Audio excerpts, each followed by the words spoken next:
Welcome to the dark side of BEASTwriter. I am your host, Ryan Sakamoto, and today we're going to go ahead and talk about the silver and black. Keep it hot right here in lovely Las Vegas.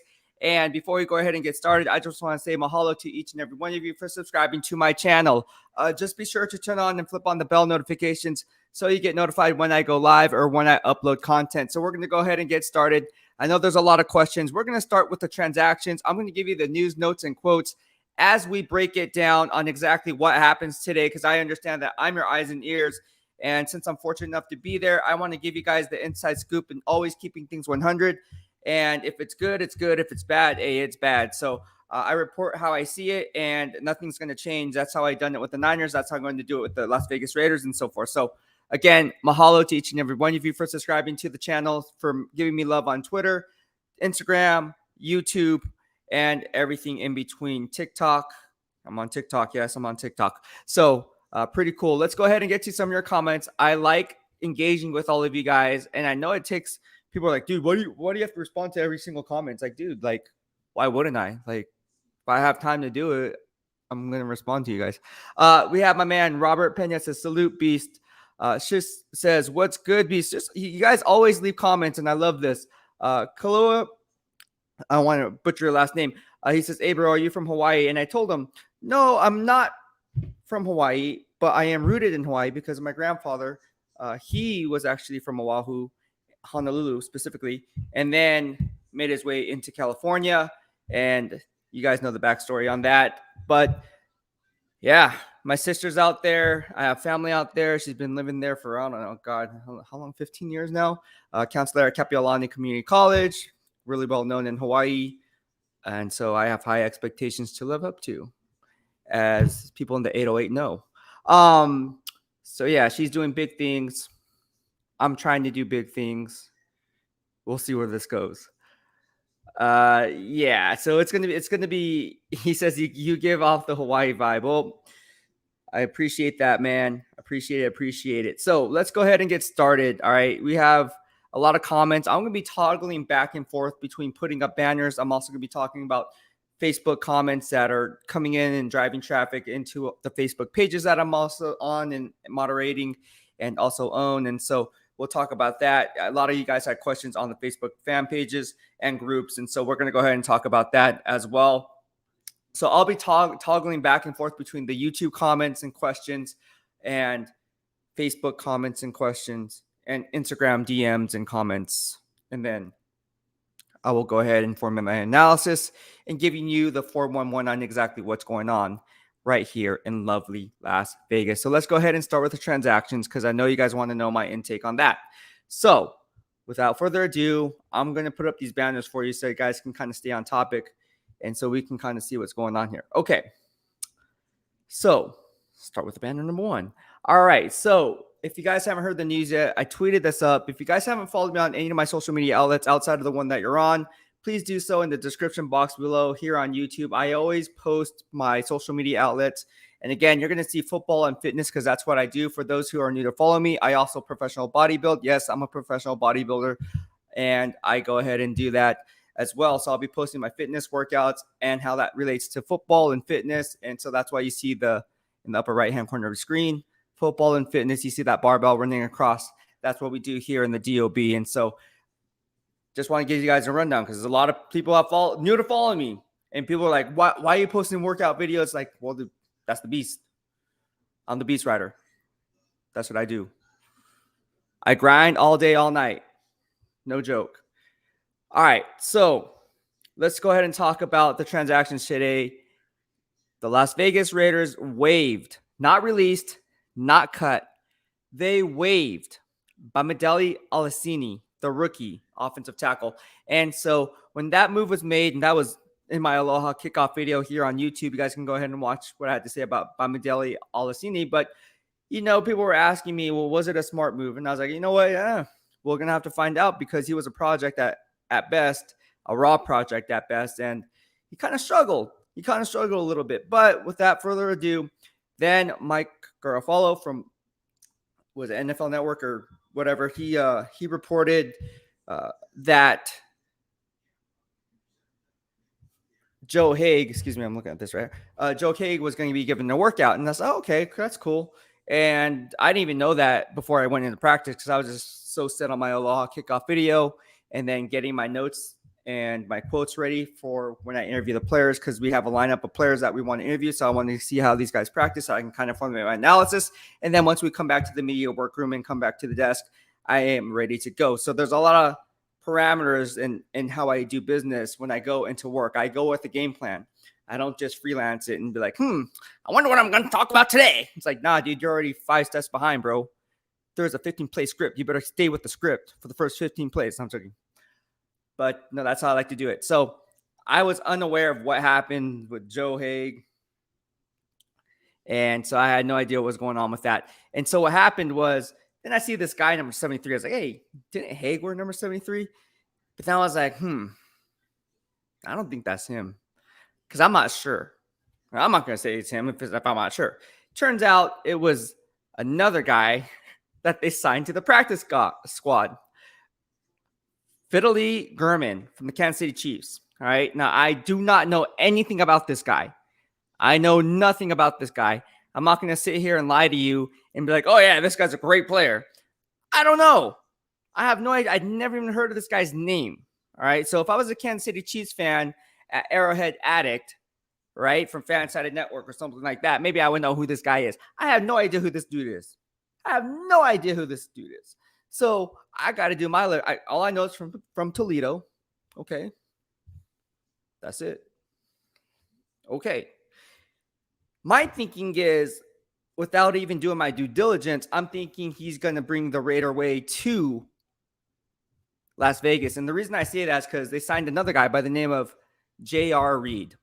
Not the Charlotte Hornets power forward, J.R. Reed, that I tweeted out earlier. And I still get discombobulated with saying the name J.R. Reed. It just sounds weird because J.R. Reed to me is the basketball player for the Charlotte Hornets, wore number 34, wore number 7, and had that class act haircut, which I always love. J.R. Reed, one of my favorite players. I don't know why I liked him so much, but I did. He played, I believe, if I'm not mistaken, I think he played with Del Curry, Muggsy Bogues, Larry Johnson, Alonzo Mourning. This goes on and on and on. But getting back to the podcast at hand, this J.R. Reed is built different, right? So people were asking me, who is J.R. Reed? It's like, oh, man, I better tweet this out before I go to Costco. Yeah, I've been eating fast food all day, every day. McDonald's, In-N-Out. Last night I had Panda Express. What else did I have? What else do we have? Oh, Cane's. We had Cane's. Raising Cane's. So we've been eating it all day, every day. But when it comes to J.R. Reed, he embodies the Raider way, right? When it comes to the team's culture identity, you want to find players who are smart, tough, physical, instinctive, disciplined, fundamentally sound. These are all things I pointed out even before covering the Raiders as a beat writer, right? I said this is what GM Dave Ziegler is going to do. This is the Patriot way that's making its way to Raider way. Oh, we're not the Patriots. This is the Raider way. It's the winning way. It don't matter, man. As long as you just win, baby. Let's do it. So at the end of the day, what you get for J.R. Reed is a disciplined, sound football player. Fundamentally sound football player. Aside from that, you're not going to see blown coverage on the back end. Aside from that, you're not going to see a safety taking a poor angle to the ball carrier, not attacking the near hip of the ball carrier, allowing for the receiver to cut back against the grain for extra yardage. Again, what does Josh McDaniels say in every freaking press conference? What does he say? You have to learn how to not to lose before you can win, son. That is a teacher telling a student, yo, you have to learn how to walk before you can run. And same principles apply. You cannot do it the other way around. It's just not going to work. Plain and simple. Plain and simple. It's not going to work. So that's why I think they brought these two guys in. Now, I know a little bit about J.R. Reed. I don't know too much about that Gurman dude. I have to watch some legwork on some game film after this is over. I got that game film. And let's just say I'm going to be pulling an all-nighter because I like to get ahead and I like to know what I'm talking about. With that being said, let's go ahead and move on. I was on Raider Nation Radio. Holler to my guys at Raider Nation Radio. I was on that 12:20 p.m. Pacific Standard Time earlier with my man Harry Ruiz. He asked me to hop on the show late last night. I said, you know what? I'm hop on Radio Nation Radio anytime, any day of the week. Count me in. Beast is in. And so he's like, okay. He's like, what are we going to talk about? So I was like, what are we going to talk about? And he's like, okay, well, we're going to talk about the hot topics. Offensive line, top 5 running backs on the team, and why they made the team. Is that a good move? Is that a smart play? And then he's like, we're just going to freelance it, man. I was like, hey, let's do it. I like spitting facts. So if you guys haven't caught that podcast in the first hour of today's show with Harry Ruiz, check it out. I had a lot of good stuff to say. I think I had a lot of good stuff to say. If I didn't, I apologize. And be like, nah, man, this beast guy sucks. This beast guy sucks. He is the least writer. He's not the beast writer. He's the least writer, which a lot of trolls, when I was covering the Niners, said, oh, you're the least writer. It's like, okay, keyboard gangster, keep your head up. Holla at your boy. Rick Rada says, let's get it. Up from El Paso, Texas. Oh, okay, you're from El Paso. So did you go to UTEP? My friends who I went to high school with played at UTEP. Shout out to my guy, Jeremy Jones, nicknamed Hollywood, played at UTEP. And of course, you guys know Tim Hardaway for the Bay. Tim Hardaway played for UTEP, if I'm not mistaken. Flinko versus Flinko says, missed the lies, man. Hey, man, I'm back. I'm back at it. And again, I'm missing my workout today. I was like, you know what? After the Costco run, I was like, man, again, this is a new setting, right? You guys haven't seen me in this setting because this is my new crib. I am in a new crib now. I finally found a place. I'm not Airbnb-ing it. I'm not without internet. I'm not eating McDonald's every single day. Well, I take that back. I had McDonald's. I just had McDonald's yesterday, actually. Pancakes and that sausage egg McMuffin with cheese. You cannot beat it. I had 2 sausages. And by the way, you got to download the app on your phone because you get to buy one, get one. In fact, right now, I'm a fatty at heart. I don't care. Look, you go to McDonald's right here on St. Rose, you can get 2 breakfast sandwiches for like $5. Serious. Any 2. It's called a mix and match. When you pull up, be like, I want that beef special. I want the 2 sausages and egg McMuffins, and I want a side order of pancakes too. That's what I got. And then I went to Raiders HQ, and then I started eating some cookies that Heidi Fang made, and I was like eating that too. I was like, man, I am such a fatty at heart, but I love it. I love it. But yeah, question was asked on Raider Nation Radio today by my man Harry Ruiz. Is it logical to keep 5 running backs on the roster? My answer to that is that's a loaded question, number one, because you have to look at the dynamics of the personnel at hand, right? You can't just say, yes, exactly. Yes, it's a good move. Or no, it's a bad move. You have to look at the dynamics of the other 31 other NFL teams. But then, of course, when it comes to positional unit breakdowns, you need to kind of solidify what you have with those 5 guys. And I can tell you, Josh McDaniels spoke on this. You talk to the positional coaches, and when you talk to positional coaches, they're going to have a better knowledge of that player. If you, like, for instance, if you're sitting at a table right now and we're going and discussing, let's say, Britton Brown. Okay, Britton Brown. All right.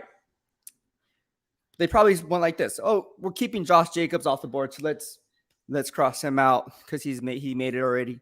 We're keeping Zeus White, right? Drafted in the 4th round, number 122 out of Georgia, another SEC product coming from the Bill Belichick way of drafting SEC products from Georgia, dating back to Sonia Michelle.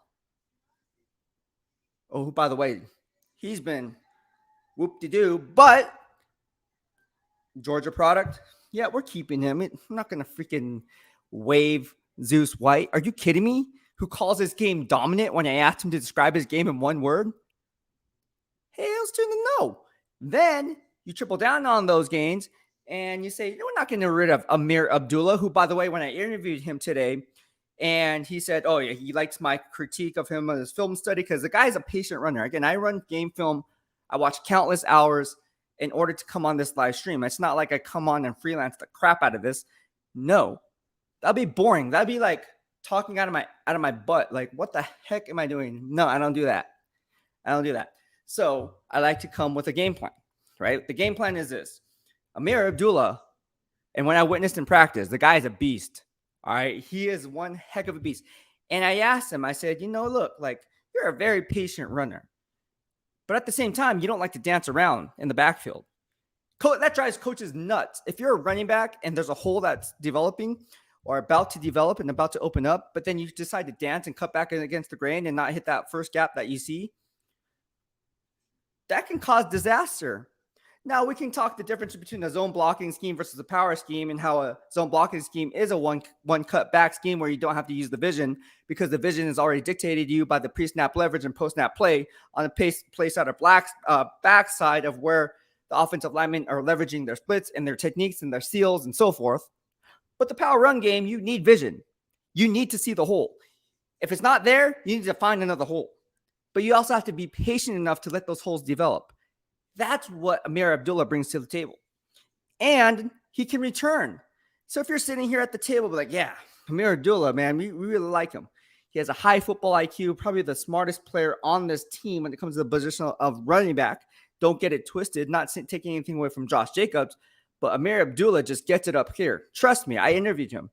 I even tweeted this out. In my 12 years of covering the NFL, no player had more charisma on that podium than Ameer Abdullah. I'm telling you, I was so impressed with the interview process of me asking a simple question in which he not only talked about that question, but went in depth. And you can see the thought process. And I pointed this out on the YouTube channel in the description box after posting the video, that you can see the thought process as he's formulating his analysis in his response. These are questions when you go to the pre-draft visits during the draft, right? And they're like, oh man, this guy interviewed bad. He was a horrible interview. Really? How is he a horrible interview? Well, maybe he was just like, one-word answers, like, do this. No. I don't know. Okay, but if you ask Ameer, hey, Ameer, this is right here. Can you draw up the play? Okay, so if it's trips formation to the right, and then you see that strong safety coming up in the box, what kind of coverage is it going to be? All things created equal if that box safety doesn't drop back, right? From pre to post snap coverage disguising the cover shell, right? And he'd be like, oh man, well, if a safety is dropping in the box, that must mean what? A single high. So it's either a cover 3 or a cover 1. Ameer Abdullah will probably take it a step further like I do, right? And be like, okay, well, let's look at how these boundary cornerbacks are playing their splits. If they're playing their splits in the press coverage, now we're looking at maybe a cover 1. Now let's go ahead and break it down a step further. All cover 1s are not created equal. You can have a cover 1 hole player where that hole player just takes on the shallow crossing route and then they do the exchange. You can have a cover 1 robber scheme where you have that safety coming up and taking away that mid route. All right, as not the hole player, but then the robber. You can have a spy, a cover 1 spy, where the spy keys in on the quarterback, right? He goes where the quarterback goes. All right, so there's a lot of different variations of a cover 1, whether it be a 4-man rush or not. All right, so again, on top of that, you have to learn scheme. You have to know rules of engagement. Talked about it with Nate Hobbs today. I said, hell, hey, NFL is a risk-reward business, man. So when you're talking to him and you listen to his responses, I'm thinking like this. Okay, this guy is smart. Nate Hobbs is smart and he's getting it. That means he's watching more game film than he ever did his rookie year. And again, when I asked Coach Bill Belichick, right? When I asked Coach Jim Harbaugh, the biggest adjustment period for a player is from year 1 to year 2. That's where the growth comes into play. So this is good news for Nate Hobbs fans because Nate Hobbs gets it from the shoulders up. And interviewing him today and reading the transcripts and then also being there present and just listening to what he has to say, you can tell the guy's getting it. What I mean by that is he's going to go into the film room because if you guys don't know, aside from watching practice, they go into film study.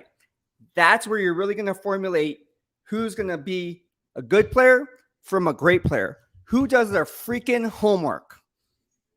All right?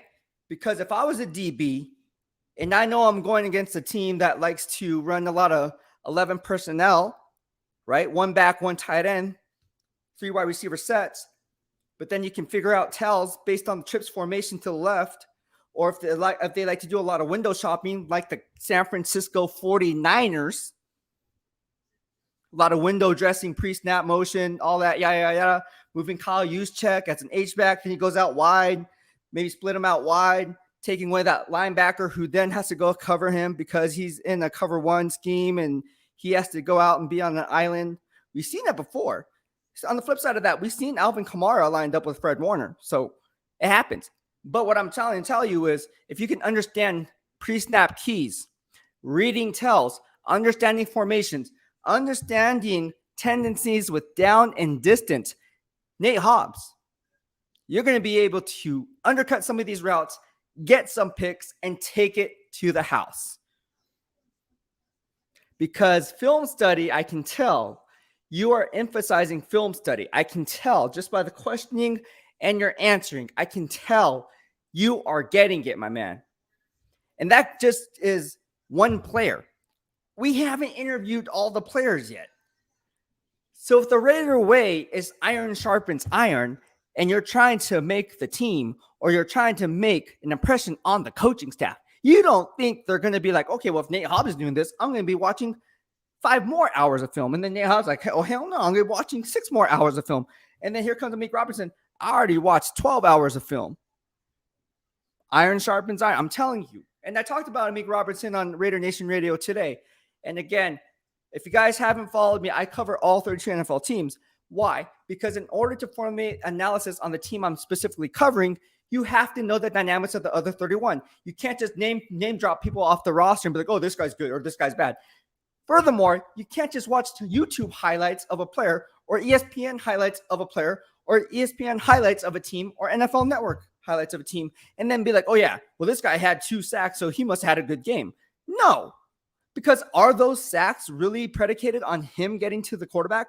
Or is it like due to the fact that Aaron Donald created that pressure up front and you just mopped up and cleaned up the trash? Let's keep it 100, please. So I always say, don't grade the freaking box score, grade the snap.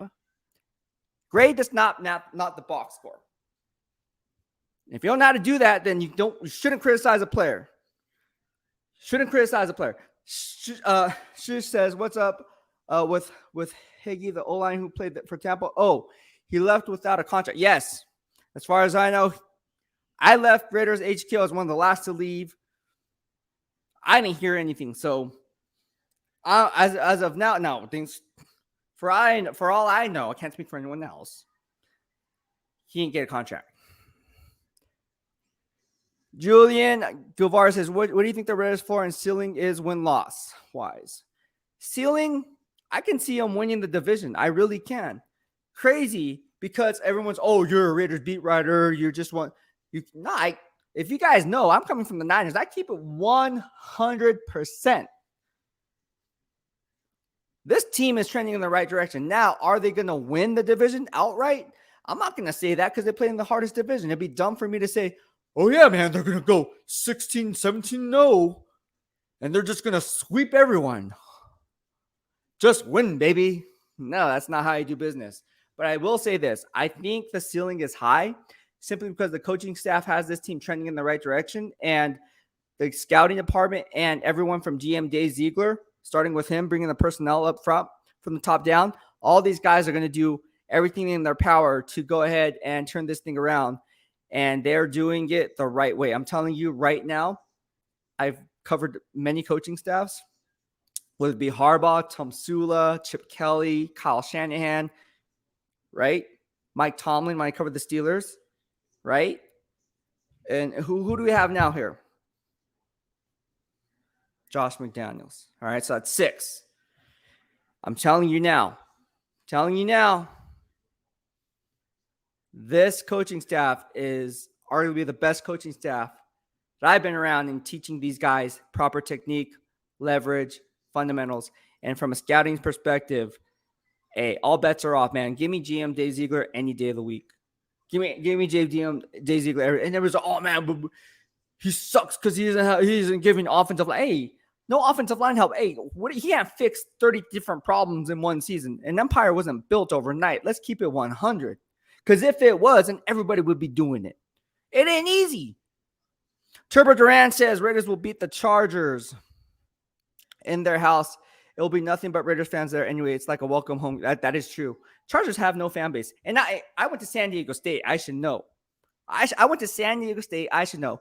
Now, my former coach is a Chargers fan. He's from San Diego. Shout out to my team, Handsome Muscle, my bodybuilding team, former bodybuilding team. I'm on Team Ventura now, but shout out to my guy, James Hurst, Obey the Bolt on Instagram. If you haven't followed him, he's pretty good. Olympia, he's pretty good. But yeah, I have friends who are San Diego Chargers fans too, but few and far between. Because, again, I went to San Diego State and I was in a top fraternity at San Diego State, Phi Kappa Psi, holla at your boy, live ever, die never. But we would watch football games every Sunday at the fraternity house. And there's not very many San Diego Chargers fans. Yeah, during that time, we had LaDainian Tomlinson. I say we because that's all we had on TV. LT. We had Antonio Gates. We had Drew Brees. We had Phillip Rivers. We had these types of players. Yeah, okay. We had Sean Merriman. Okay. These guys who were fans on the team, fans of the team then, they ain't fans now. I don't know where they are, but they disappeared. I hate to say it, but Chargers do not have a fan base. But it's true. How many Chargers fans do you know? I don't know. I really don't know that many. And that's not me throwing shade. That's just speaking facts, fam. Like, come on now. So getting back to it, the ticker here is on keeping 5 running backs is smart. It's very smart. Getting back to the question, it's very smart. And here's why. When I talked about on Raider Nation Radio, Josh Jacobs is the present, but Zeus White is the future. And what I mean by that is not taking away anything from Josh Jacobs. He's going to ball out of control. For all you guys who play fantasy football, he's going to be in top 10 fantasy football player. He's going to rack up 1,700 scrimmage yards. He's going to rack up at least 10, 12 touchdowns. He's going to put up some really gaudy numbers. Why? Because Devontae Adams is going to command so much respect. Darren Waller is going to take away the seams, and Hunter Renfrow is going to be working the middle. There's only so many people you can double or triple team, and someone's going to be left on an island. Josh Jacobs is the focal point of making this all happen because, as you know, Josh McDaniels likes to run the football. And if he goes empty set formation or splits out Josh Jacobs wide, that's good for PPR because he can catch balls out of the backfield. So let's not get it twisted that Josh Jacobs is not going to have a monster season if he stays healthy. The question remains to be seen, is he going to outplay his way in Las Vegas? And the answer is yes, because that's not the Raider way. You can find running backs in later rounds who you can develop and still win. We've seen it time and time again with Coach Bill Belichick. That's his MO. He doesn't like to pay running backs. Corey Dillon, that was an exception, but was it really? Right? So outside of that, I mean, they had guys like Lawrence Maroney, who I believe they drafted, number 22 or something like that, overall at University of Minnesota, going down the list. Sonia Michelle off the top of my head. What other running backs did they draft in the first round that really, they just like turning running backs? Like, if it's not the first round, second, third, fourth round backs, right? So you can find, and they pick up veterans, LeGarrette Blount, right? Another guy. So you can pick up guys in later rounds or you're off the street and they can turn them into a good factory back for their system. And so this is nothing against Josh Jacobs. I'm a huge Roll Tide Roll fan, for crying out loud. I hope Josh Jacobs stays in Las Vegas. Unfortunately, I don't think it's going to happen. It's not up to me. If it was up to me, I would be like, let's sign Josh Jacobs. Let's pick up that 5th-year option. But they didn't because they drafted Zeus White. And obviously, they kept Brenton Brown. So keeping 5 running backs tells me not only are they looking toward the future already, but they understand the dynamics that likely this is ultimately Josh Jacobs last year. Now, watch it not be Josh Jacobs last year and he gets this extension. Fingers crossed. We never know. Anything can happen, fam. Raiders keeping a offensive lineman on the 53. This is something that a lot of you guys have been asking me. Is it smart? Is it dumb? What is GM Dave Ziegler doing? And I'm going to get to your question on the biggest concern for week 1. But let's go ahead and stay on topic right now. So Raiders keeping a offensive lineman. For those who don't know, every day I go into the media workroom, and before hopping into the media workroom, I do what's called an Aloha kickoff video. And I do that because I like to give you guys an inside scoop of what it's like. Day in the life of Beast, right? I call it Day in the life of Beast.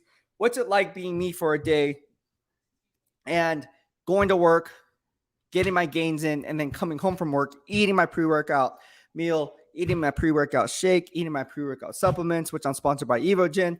As you guys know, I'm an EVOGEN athlete. You guys are all asking me what I'm taking. So I'm Team EVOGEN. So I take all EVOGEN supplements. But getting back on topic, which I'll post videos on that and workout, all that stuff's on Instagram for Fitspiration. Yes, I'm a fitness model. I do all that stuff too on Instagram.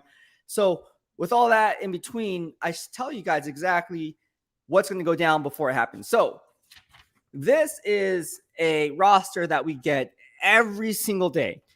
thanks to the Raiders PR, they make life easy for us. And you got to hand it to Cam, Will, Jade, Ashley, right? War Eagle. I call him War Eagle. That's my guy, War Eagle. It's funny because I'm a huge Roll Tide Roll fan. And so this is a funny story. So I'm like, hey, man, like, where'd you go to school at?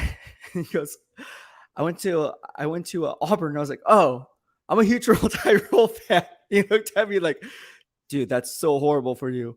And so you could tell, I didn't know, I really didn't know, like, well, I knew Auburn, Alabama is a huge rivalry, but I didn't know it was like, dang, it's pretty dumb. I've never been to Alabama, so I don't know. I want to go, but I heard it's pretty like crazy. And then I talked to my man Mark McMillan about it because he went to Bama. He's like, hey man, yeah, it's for. I was like, why do they call it a War Eagle? It's like, I don't know. I don't know where War Eagle came from. I don't know where War Eagle came from. If anyone knows where War Eagle came from, please let me know, because I have no idea where War Eagle came from. Is that like I don't know. If someone can tell me what Auburn War Eagle means, but it's a cool. I think it's cool. I'm not hating, by the way. I'm not hating. Much respect, because there's a lot of things and a lot of mascots that are a lot of slogans they just don't make sense, but it's cool. So I respect it. So, yeah, hats off to all those guys. Mike also, my big Mike, I call him Big Mike T. So yeah, getting back to it, all those guys do a good job of keeping us on track, because again, if we didn't have this, we wouldn't be able to do our job. Let's just be honest about that. Like, we couldn't do our job. It'd be impossible for us to do our job if we had this list right here that you're seeing. And see, one is in, oh, shoot, I can't even see. If you guys can see that. So one's in numeric roster, which I like to do. I like to do it numerically.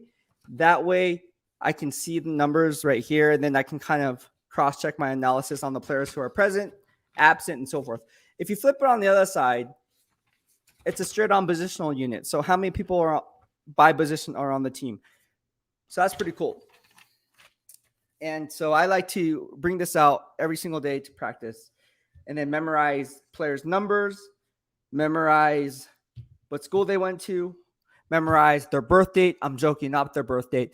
But I did find it funny that, who was I interviewing I think it was yesterday, had the same birthday as me. Who was it? Who did we interview yesterday that had the same birthday as me? And I was looking, I was like, oh, we have the same birthday. I wonder what he was doing on his birthday. I was at the Raiders M Hotel. Is that what we call it? M Resort and Casino, whatever. And I had a steak dinner by myself. How lovely was that? Because I was Airbnb-ing. I was living out of a duffel bag. It was great. Now I'm not. I'm in my own crib right now. This is awesome. And I'll give you guys a tour later. My man JP says, yo, what's going on? How you doing? JP, a huge Arizona Cardinals fan. He asked me about Trayvon Mullen. I gave him the lowdown on that, man. You can see my tweets on that. I like Trayvon Mullen a lot. Unfortunately, apparently GM Dave Ziegler didn't like him enough. They traded him away. I was sad, but not really sad, because we got draft capital in return. The Raiders got draft capital in return. And so I can see the dynamics of why others have stepped up. And Josh McDaniels said, hey, coach was like, hey, man, the question was asked, hey, the Trayvon Mullen trade, basically what are your thoughts? He's like, oh, man, basically iron sharpens iron. Look, competition was there. Other guys stepped up, mainly Sam Webb, right? He didn't say mainly Sam Webb, but he said Sam Webb. And so I was like, wow, like, that's kind of true though, right? Because I mean, if you're coming back from an injury, logically, the muscle memory for you to return, what's the timetable on that? And again, you're already so many months behind. So exactly what sample size are you going to get pulled from, and how much playing time are you actually going to get for a GM to really assess whether to keep you and extend you long-term? And your limited opportunities. This is not the preseason. This is the regular season. This is where it really counts. But keeping 8 offensive linemen, I thought it was a smart move, simply because why would you keep any more than that? Because the offensive line is horrible to begin with. Like, I talked with my man Randy Miller. Depth is one thing, but good depth is another thing. You need good depth. You can't just have depth. Like, oh yeah, let's just keep 10 offensive linemen because that's what the general rule of thumb is, to keep 10 offensive. No, the Raiders offensive line is crap. I'm sorry. It is. It's not the best. I shouldn't say crap. That's horrible. That's wrong of me. It's not the best. And I'm mainly talking about the right side. I'm not talking about the left side. Colt Miller, obviously, staple, right? John Simpson, staple. Love those guys are beasts. Andre James, man, he's serviceable. He's serviceable. Dylan Parham's going to take his job if he don't shine by midseason. All right? Right guard, Lester Cotton, roll tide, roll guy. I like his backstory. I hope he succeeds, but he struggles. He struggles in preseason against stunts, against twists. I'm not sure he can really counter. I'm not sure he's fast enough to get in his depth, and I posted some videos up on that of my game film study. I'm not so sure, guys. I'm not so sure, but I'm not saying he can't do it. I'm just saying I'm not so sure. And then Jermaine Illuminor, the gentle giant, the soft-spoken guy. I like him too. I like all these guys, by the way, I'm mentioning. I'm just saying I hope they get it done, but I'm going to be realistic with you. I'm not sure that they can. Because in the AFC West, when you're going up against guys like Joey freaking Bosa and Khalil Mack, you're going to have to do what? You're going to have the tight end chip the guy off the line of scrimmage. So what does that do to your personnel? You're going to have to see a lot of 12 personnel, which is a one back, two tight end set, right? Or vice versa, 21 personnel, however you see fit, two back, one tight end set, right? With Darren Waller being lined up wide, all right? And so then you have Foster Moreau having to chip Bosa, or having to chip Khalil Mack, or having to chip Bradley Chubb, or have to chip, you know what I'm saying? Randy Gregory or whoever, right? Let's just go down the freaking list. Cry me a freaking river, man. The AFC West is freaking loaded, bro. What are we doing? But again, an empire wasn't built overnight. So are you going to blame James Daisy? Hey, man, Broncos freaking got Randy Gregory, and Bradley Chubb has been there for so many years.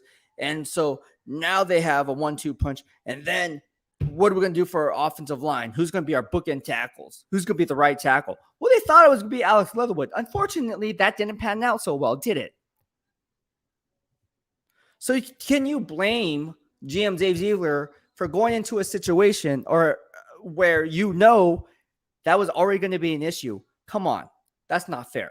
That is not fair. I get it. Life isn't fair, but that ain't fair. That's like you going into a job and having to clean up someone's mess.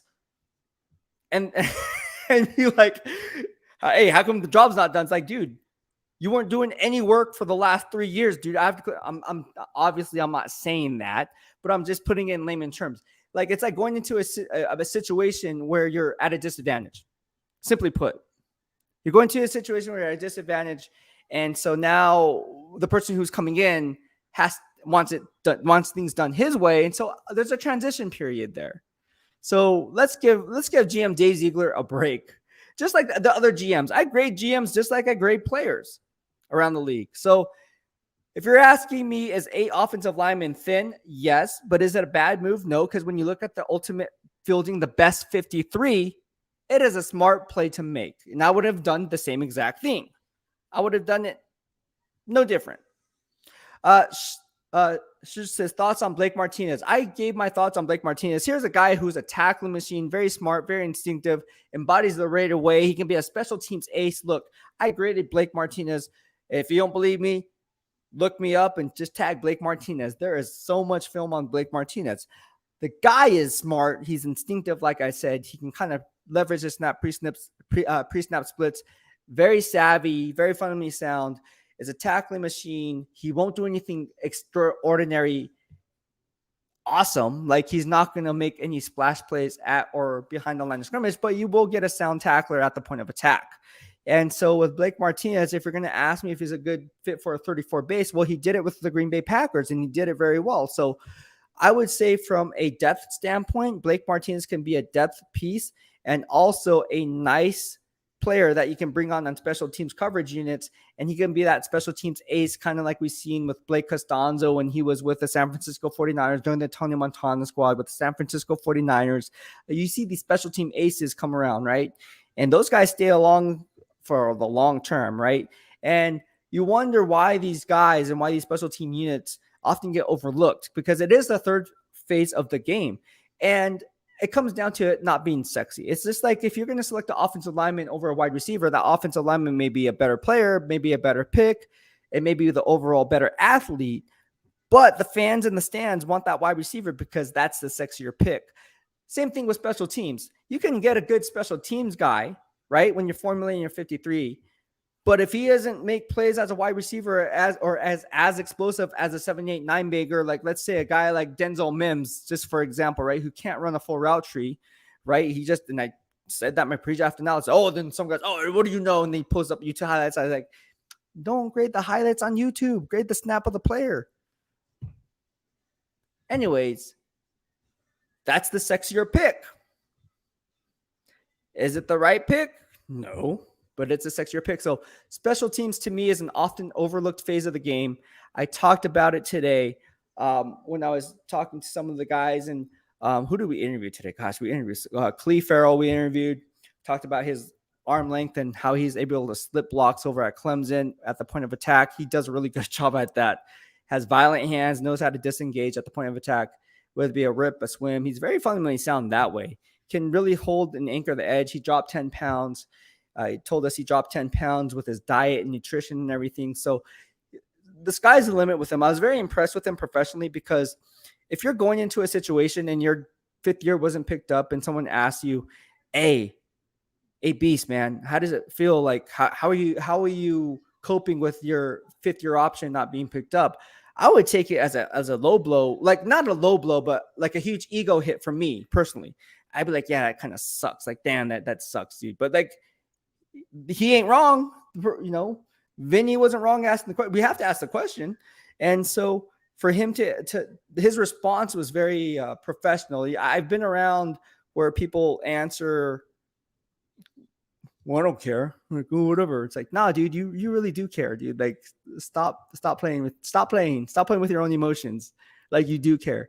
I thought Clee did a very nice job in his response. It's very hard. And I got to give credit to a lot of these athletes. I want fans to understand this is, it's a job for them, right? Like, we get paid to do a job. I get paid to do a job. You get paid to do a job. These players get paid to do a job. But when you're under a microscope, and I know it comes with the territory, and someone doesn't see value in you because they don't want to, for whatever the case may be, whether it be right or wrong. I mean, that's a huge ego blow. Like, I was like, man, that sucks. Like, that's like if I was on a basketball team or a football team and the coach just like doesn't play you. It's like,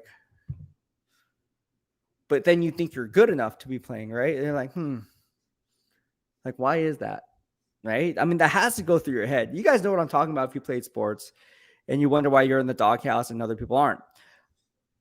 Sometimes it has nothing to do with, I'm not saying it does have to do with talent, because obviously I think Clelin Ferrell could play a lot better. And there's no way he's going to unseat Chandler Jones and Max Crosby or Tayshaun Bauer or Malcolm Kuntz. Those guys are playing lights out. And I think it's going to be hard for Clee to kind of break into that rotation. Now, there's some people who are saying, oh no, Clee's going to be a big piece of that puzzle in that defensive front seven. Okay, well, time's going to tell. For me, I would say that Tayshaun Bauer is ahead of Clee Farrell.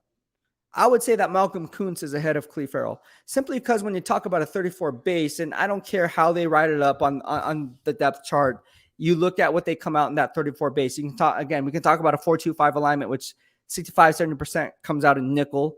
Okay, you can talk about a 3-3-5 alignment. You can talk about all different alignments. I get it. But the base on the meat potatoes of Patrick Graham's defense so far has been the 34 base defense. A nose tackle, 2 defensive tackles playing a 3, a 4, or a 5 technique, and then you have the edge setters on the outside. All right, so don't get it twisted if you see 4 across the board, because that can still be a 3-4 alignment. You got to know your splits. Raider Reaper says, since Josh Jacobs will get the first touchdown of the season, who do you think will get the second? Josh Jacobs. Josh Jacobs. Oh, man. All right. So some of you guys are asking me, because you guys like myself, like, how do you guys donate to the channel? And there is a super chat sticker a super chat in the YouTube live stream. So if you guys, there's a money icon. So if you'd like to donate to the channel, it'd be greatly appreciated. Like I said, it's hard for me. And when I put up my Beast receipts, it's like one of those things where I kind of have to prove myself, not only to you guys, but also to myself. I like holding myself accountable, right? So like, why would you follow me if I got it wrong 50% of the time?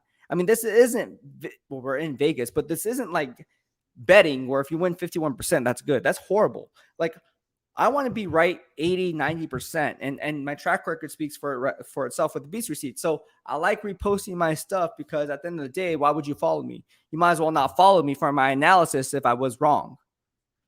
If I'm getting it wrong, why follow me? Like, that's wasting your time. If I was that bad, if I only got it right 65% of the time, right? If I got it right 70%, that's still bad. 70% is still bad. That's just my standard. Like, my standard is I want to be at 90%. 90% at least. And luckily I've been not 90%, whether covering whatever team I'm talking about. And that includes all 32 NFL teams. So when I say check the Beast receipts, I really do mean check the Beast receipts. Watch a lot of game film, a lot of college film, 65, 70 hours, sometimes 85, 90 hours a week. Trust me on this. Trust me on this. And so that's why when the draft comes around, hey, man, it's all cake and gravy. That's when the Chargers play, I already have it up. I already have it schemed up. I already know kind of how it's going to play out. Now, am I going to know how the time of possession, how many turnovers? No, I haven't did the legwork on that. That'll be coming up. But when I do my pre-draft analysis, when I do my pre-game analysis, I'm telling you right now, keep the Beast receipts because they're going to check out more times than not. So people are wondering, how do you donate and how do you get into this business? So I'm going to do a YouTube video on that in like a 10-part series for you guys. But hey, look, it's a lot of work. Doing this is a lot of work because you got to think about it. I don't have the luxury of hiring employees to do stuff for me. I got to be the one-man show. I wish I was rich enough to do that. I'm not. I'm poor. So I am the sound check guy. I am the mic check guy. I am the lighting guy. I am the news anchor. I am the guy that comes in and has to come up with reports on what to say. I am also the guy who has to edit the videos. I am also the guy that has to make my graphics for each video. I'm also the guy that has to post this content up on the respective social media outlets. I'm also a guy that has to make sure that this live stream on all the social media platforms are working seamlessly. I'm also the guy that has to moderate on some of these other outlets because I have no moderators. I'm also the guy that has to, you get what I'm saying? Like, this is a lot of work, and I'm doing this off the top of my head, but there's a lot more layers to the onion to get to the core and exactly how we do these things. It's not as simple as it looks. I wish that one day I can have enough money to where I can sustain at least one person to help me out with the show. That'd be great. But until then, it's all Beast every freaking day, and I love it. That's the grind, baby. Castro Reyes says, what do you think of Tyre Phillips? He recently was released by the Baltimore Ravens. Yes, this is a former third-round pick. He was released by the Baltimore Ravens. I think he was claimed by the New York Giants, if I'm not mistaken. Correct me if I'm wrong. I think he was just claimed by the New York Giants. He's okay. He's okay. But let's face it, if you can't cut it with the Baltimore Ravens and Greg Roman's scheme, because I covered Greg Roman with the San Francisco 49ers, I know how he likes to do business. He ain't going to cut it with the Las Vegas Raiders. That's all I got to say about that. Power Eye. Like the Little Giants. I love that movie. Flinko says, so what are the big changes on the O-line that could not be reported?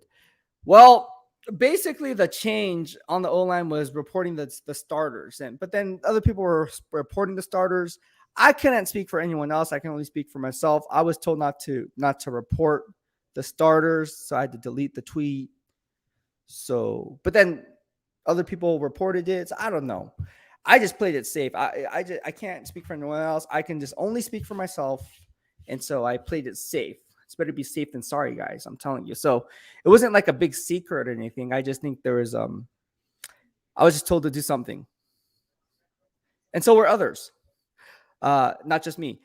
She says, how about Waller being amazingly healed by Drew Rosenhaus? Oh, amazingly healed by Drew. New agents are amazing. Yeah, I think that's going to bode well. And I already tweeted this out. When Navarro Bowman back in 2016, when I was covering the San Francisco 49ers, was seeking a new money deal, guess who was watching practice? Drew Rosenhaus. So guess what I was doing today at practice? I was looking for Drew Rosenhaus. I was like, where is this guy? Where is this guy? And I couldn't find him.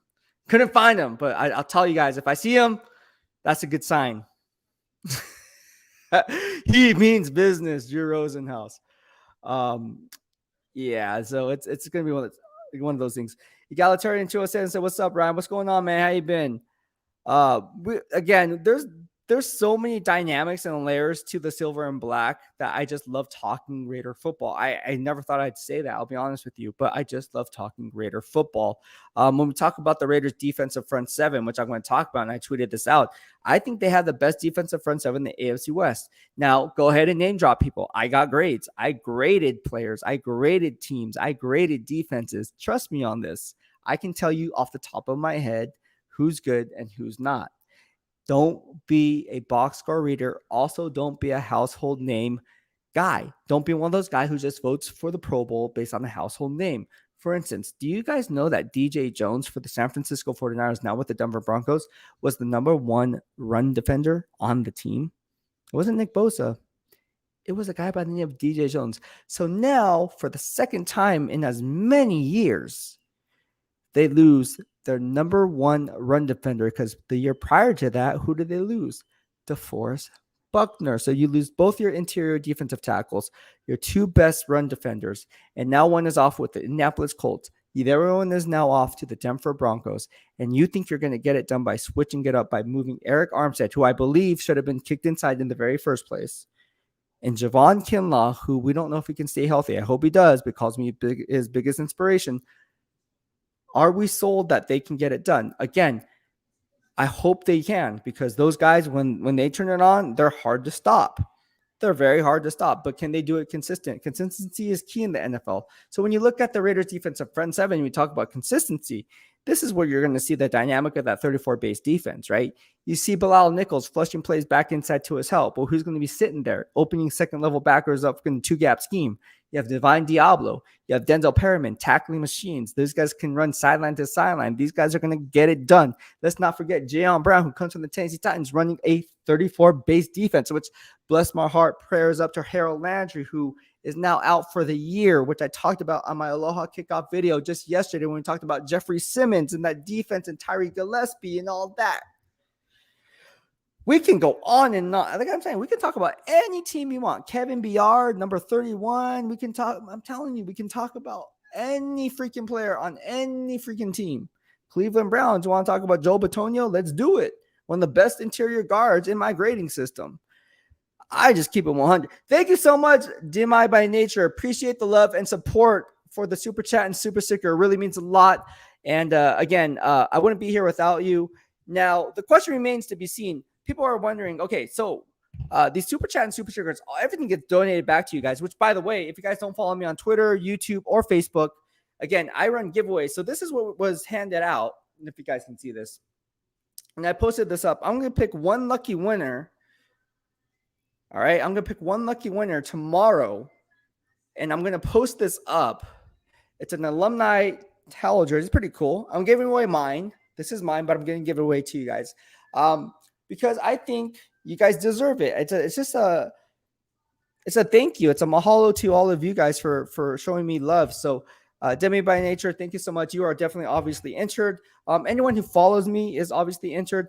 All I ask that you do as you're watching, we have 47 people watching it right now, is if you like my stuff, give it a thumbs up. That's going to help YouTube and show more people on YouTube that maybe people with similar interests may like the video. So give it a thumbs up. If you're watching this, because it will do me a solid, and that's just free. It doesn't cost any money. That's free. So that would be the best thing you guys can do for me, is just give it a thumbs up, drop a comment, engage with me here in the DOB family. We are trying to I'm trying to catch up on these. We got a lot of stuff to talk to. We got Anthony Provencio says that Shanahan isn't 100% convinced on Lance. Yeah, that's very true. Okay, so we have my man, what's up, G? He says, we're here. I think Jimmy G signing was just to guarantee that the 49ers get at least a third round pick. I don't know, man. I think the Jimmy G signing is more real than people believe it to be, because at the end of the day, what I said Jimmy G is a year away from being away. And that was when my man Randy Miller, the great 2000 GM Executive of the Year, now going to be with the XFL in the Pacific Northwest of that Seattle franchise, running the ship over there. He heard this. That's what he heard. He came on the show. I was like, man, I trust he's like, and he trusts his guy. I trust Randy. And here we are today. What are the odds that Jimmy G returns to San Francisco? Well, the odds are 100% because he's back. He's back and he's going to be playing. I guarantee he's going to be playing. I guarantee at some point in the season he's going to be playing. Now watch him not play, because Trey Lance is going to be an all-pro player, which I believe Trey Lance has all-pro potential. I say he could be the next Pat Mahomes. Call me crazy. Whoop-de-doo. All right. So SVT says, Vasquez, how awkward is it? Jimmy G coming back to the practice as backup. Yeah, that's pretty weird. Like, that's actually like, okay.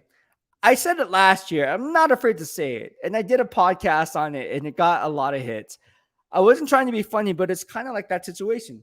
Like, it's like going to the in-laws house when they know they don't like you and they're trying to set up your significant other with someone else. But yet you have to be cordial with you because you're still kind of tied to your girl, but then not really, because they know they really don't like you. So you're sitting there at Thanksgiving dinner, but like, happy Thanksgiving. But like, yeah, I just want to stuff your freaking face with that stuffing.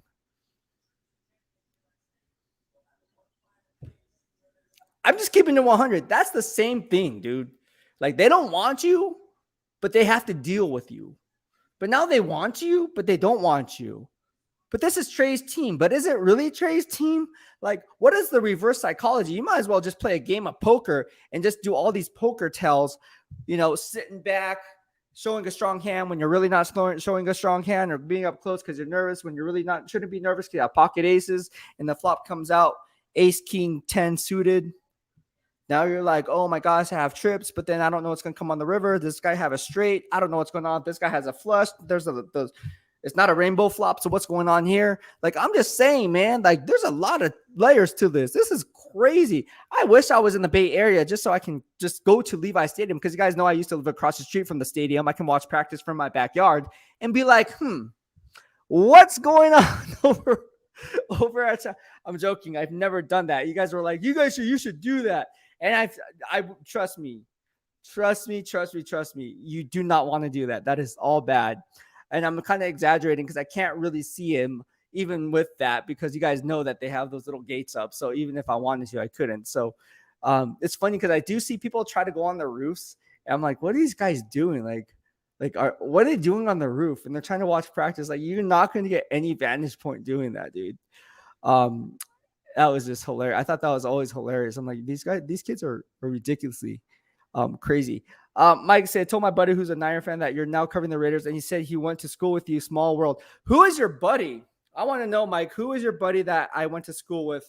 By the way, I went to a lot of schools. I went to Piedmont Hills, Independence, Bellarmine, San Diego State, West Valley, Mission College. Where else did I go? Any school you can think of in the Bay Area I went to. San Jose City College. So I just love school. San Diego State was awesome. San Diego State is awesome. Michael Howell says, yeah, I'm excited to see what Kuntz can become. I see Max Kuntz future. Oh, I like that. I like Max. I like Max. I like that. I like the Max Kuntz future, Michael. I do. All right. JP says, do these guys have a personal chef and nutritionist? Because losing weight ain't hard, just need discipline. Yeah, they do. And Gene does a really good job. Again, for those who don't know how the Raiders culture is very set up. Does that even make sense? Very set up.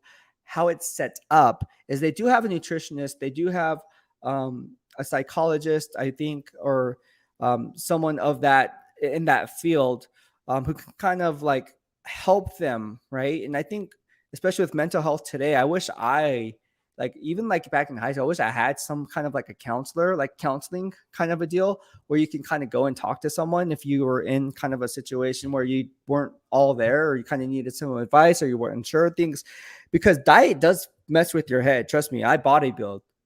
So trust me, I'm not gonna sit here and say, the term hangry, it's a real term. It's like when a girl, that time of the month for the girl, same thing for guys. Like when we're on prep, man, we're on our, that's what we call on our rag. Like that's just our deal. Like we're hangry, bro. Like, so we deal with it. Like sometimes you're carb depleted, sometimes you're carb loading. So your body is being hit with all these different hormones and naturally, right? Because you get all this from food. You get testosterone from food, right? You get it from red meat and so forth.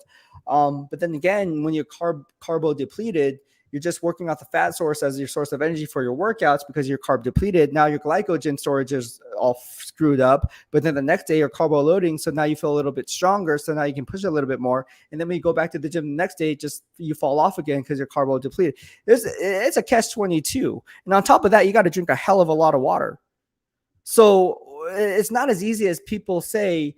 When Cleve Farrell talked about losing weight, it wasn't because some people were saying, oh, is it because he was stressed, or is it because he wasn't eating because of no, he was actually on a diet.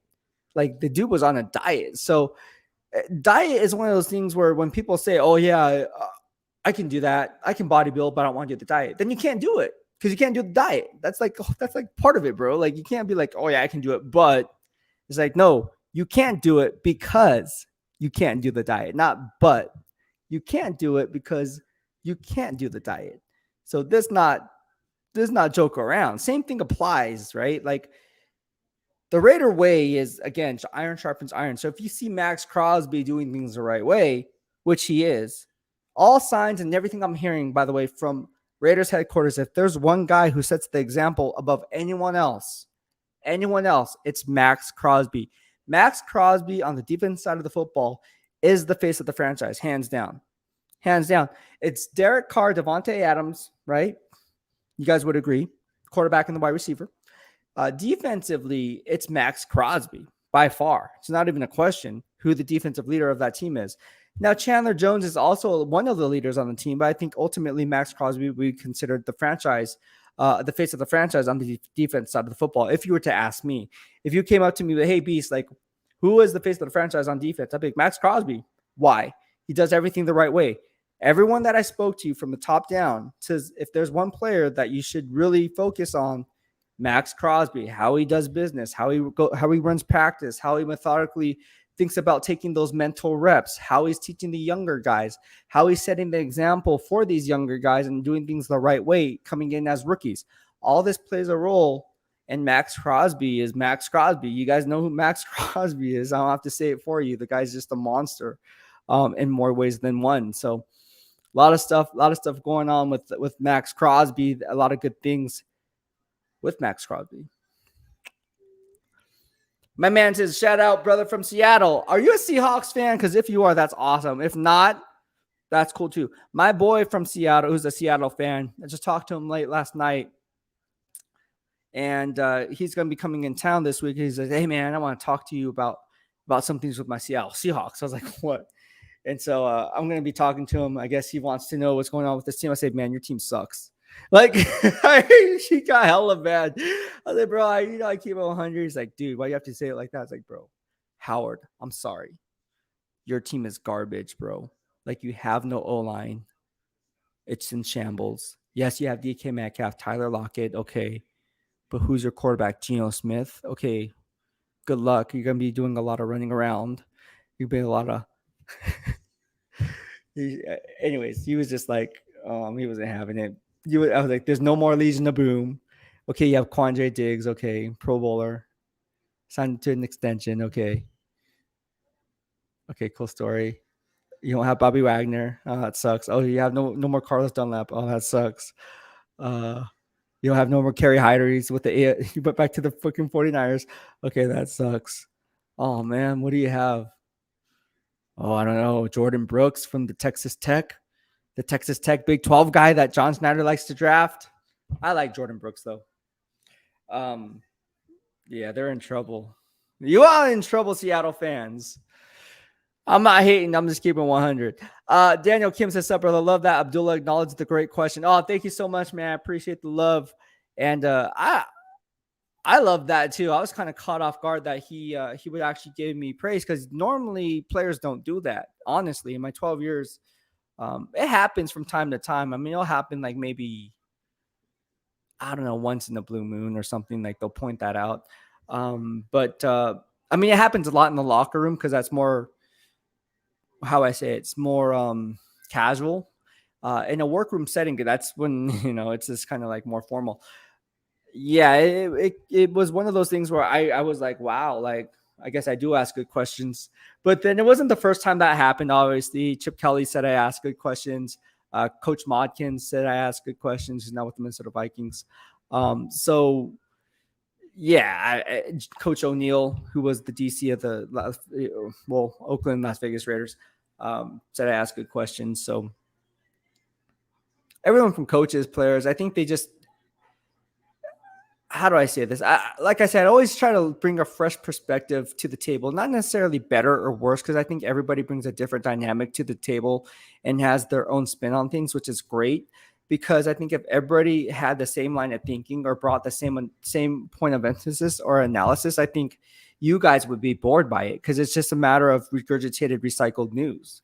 And for me, I want to think outside the box and say, okay, how can I give Daniel Kim something that he can kind of look forward to when I ask a question that comes from a different outlook, right? Like maybe someone didn't see that angle of it. And I try to think as if what I would do, like if I was Daniel Kim, like what if not, and I was there, what kind of questions would I want someone to ask in regards to that player?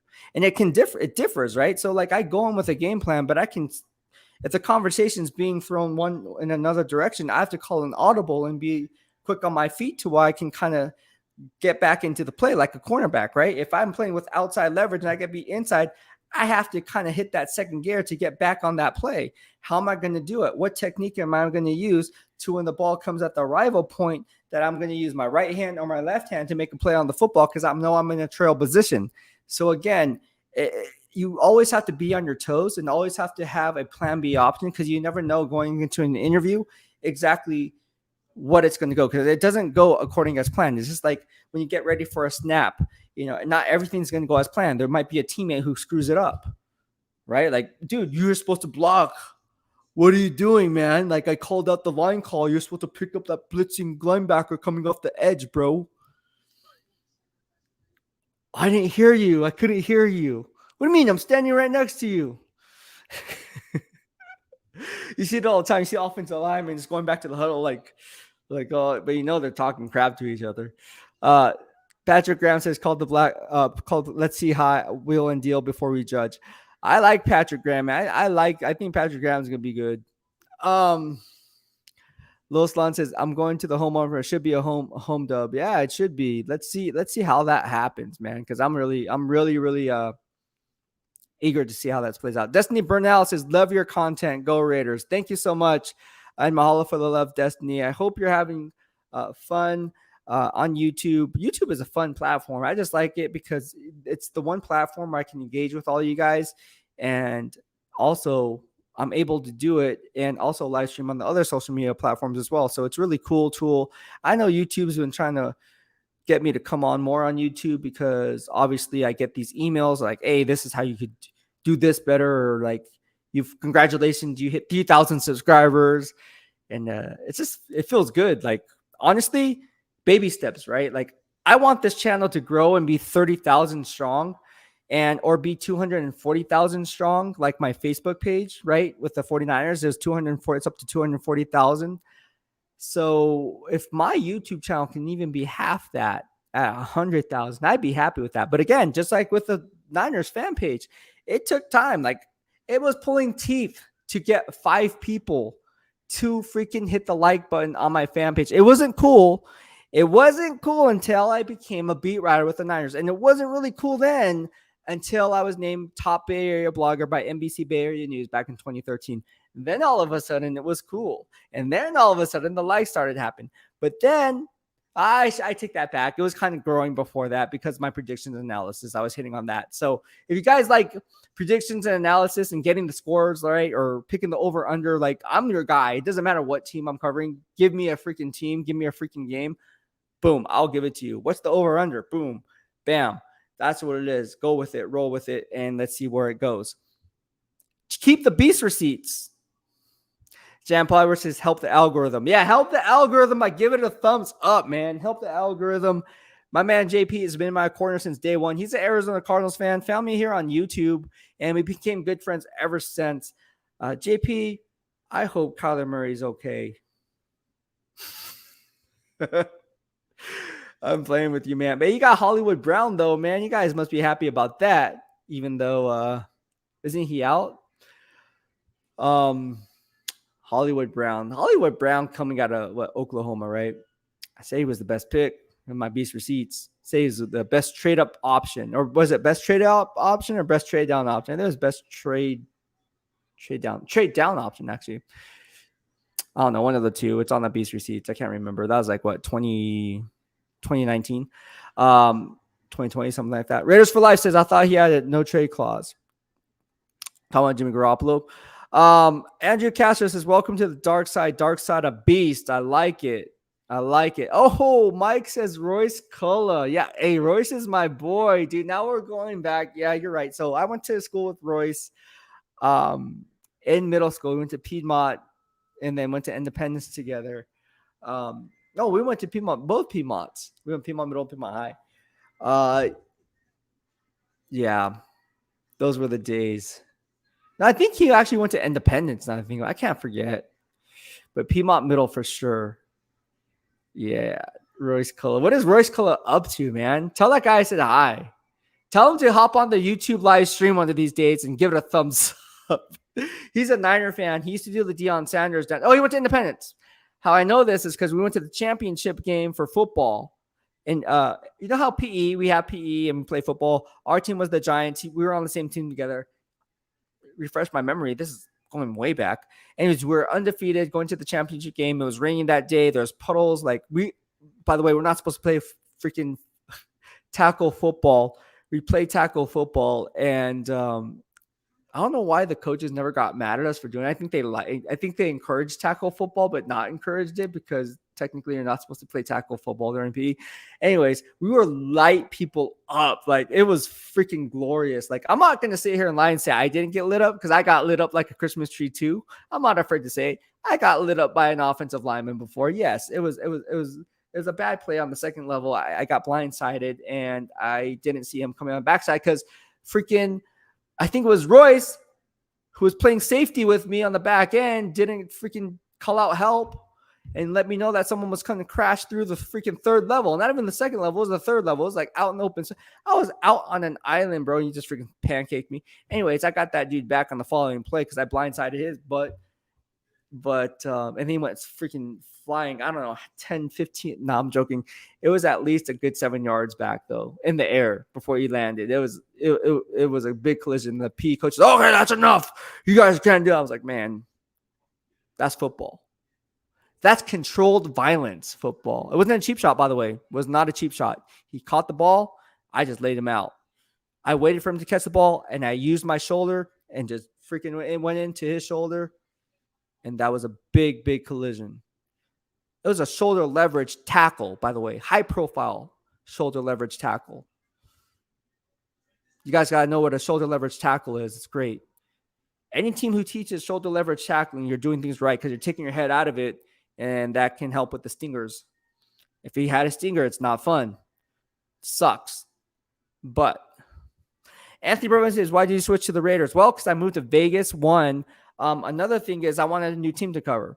Like I said, I cover all 32 NFL teams. If I wanted to, I could have gone back to the Niners and asked them to, I probably could have got back in. I don't think it'd be a problem.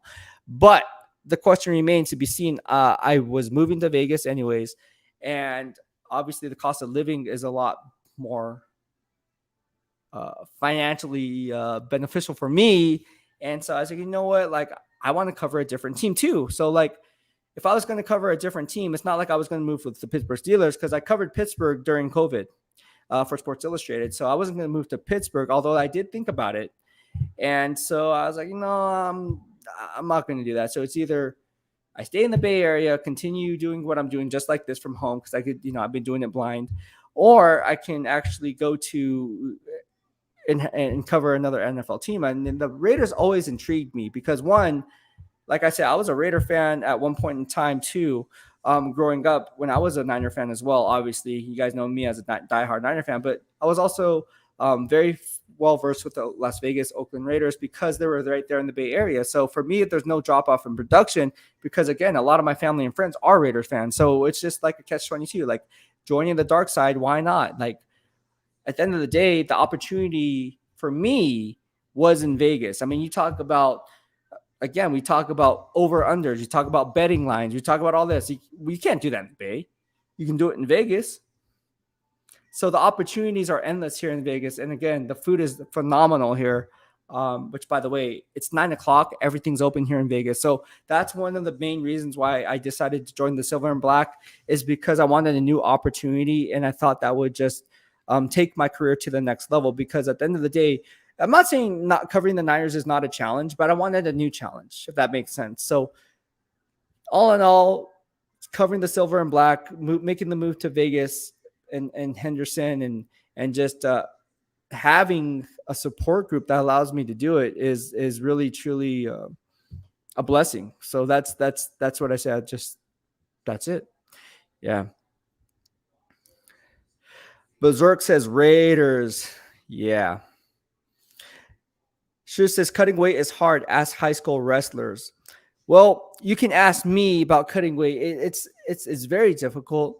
One, because you're holding on to a lot of water weight. There's also a lot of tricks. You can take diuretics because, again, you're holding on to a lot of water weight. So your cortisol levels are high. So based on anxiety or based on stress levels, that also plays a role. So there's a lot of different dynamics in how you cut weight. One thing you want to do is you can hit the sauna and you deplete yourself of water. And then you can also take diuretics. You can also take water pills. There's a lot of different things to cut weight. Diuretics are strictly prohibited in the NFLPA drug policy. So if a guy gets tested for a banned substance or a PED, or the case may be, taking a diuretic is a banned substance. You can get this over the counter. People think it's always steroids. A PED is not always steroids. A PED can be considered Adderall, right? Adderall is a stimulant. It could be considered a performance-enhancing drug. So there's a lot of different things that you get over the counter, and people mistake everything as a PED as a steroid. That's not true. It can be a lot of different things. And some of these players that come into the league, they really don't know what they're taking. And they really don't know what they're taking, even though you go to this rookie symposium, or what do we call it, a seminar, and they tell you, hey, look, if you're probably unsure about it, you probably shouldn't take it, just to be on the safe side. But you listen to too many people telling you different things, and that's where I think issues can that's why I think, for the most part, when I've been to cuts, it was like, that you listen to too many people, eventually it's going to screw you up. It's going to screw you up, and you're going to be on the short end of the stick. Matt Max is the tone setter up. Waller's the reason Max got clean. Gangsta Raider. Yeah, that's dope, man. I like that. My man Jeff from the Chiefs. See, we got Chiefs fans in here. He's been just been following me for years too. Not years, but it hasn't been a year. It's been COVID, right? I guess it's been 2 years already. Wow. See, I cover all 32 NFL teams. I'm telling you. So we have Cardinals fans in here. We have Steelers fans in here. We have Chiefs fans. It's all good vibes only. We don't have any trolls or any haters in here, because if you do, I will boot you. It's all about the home of the good vibes only here. But you guys can banter as long as it's respectful. I'm not going to be like, you cannot do this. You cannot do. I don't know. That's like, dude, shut up. Like, what are you talking about? Like, what are we doing?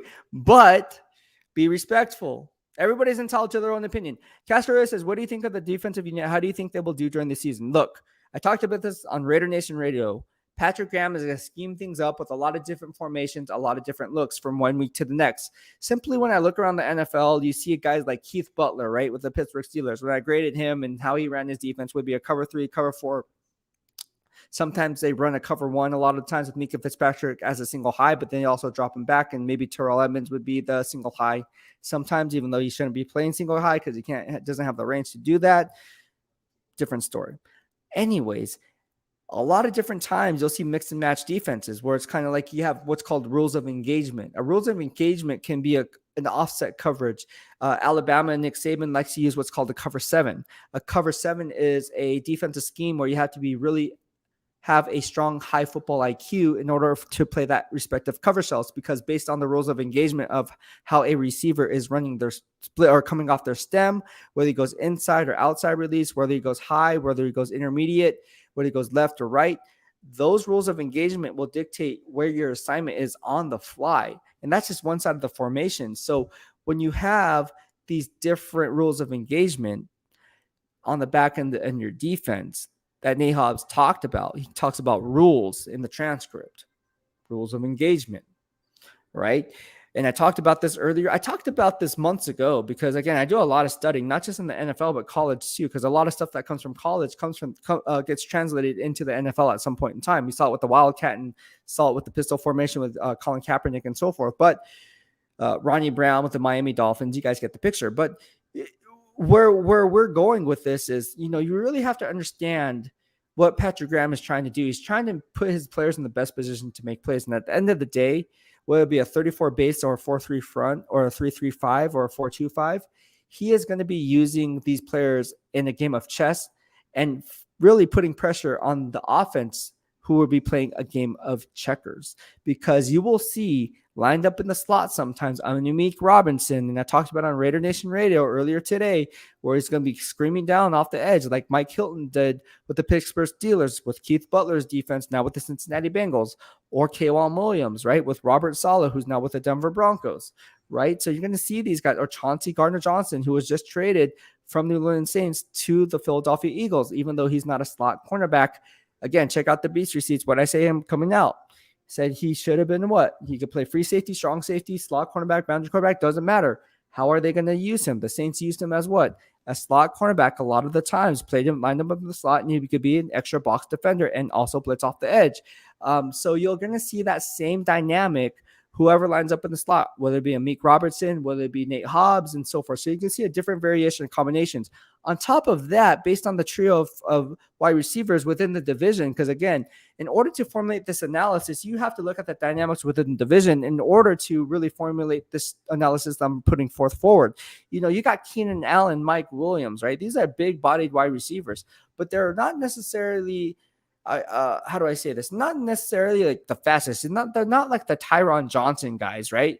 Who, by the way, is now with the Raiders, right? So you do have a big-bodied wide receiver. So when you look at that and you see a Mike Williams lined up outside and you see a Keenan Allen lined up inside, what you're going to see kind of like the rules of engagement to where, okay, we know Keenan Allen is not going to be a burner. He's not going to freaking take the top off the defense, but he's one of the best route runners, if not the best route runner in the entire NFL, along with Devontae Adams. So that he can win his routes without being the fastest guy. So based on the rules of engagement, if you're Patrick Graham, you're looking at this, okay, we know he's going to win his route. I mean, more times than not. No offense to Nate Hobbs, no offense to Amik Robertson, no offense to Anthony Averett or anyone else, but it's just Rock Ya-Sin. It is what it is.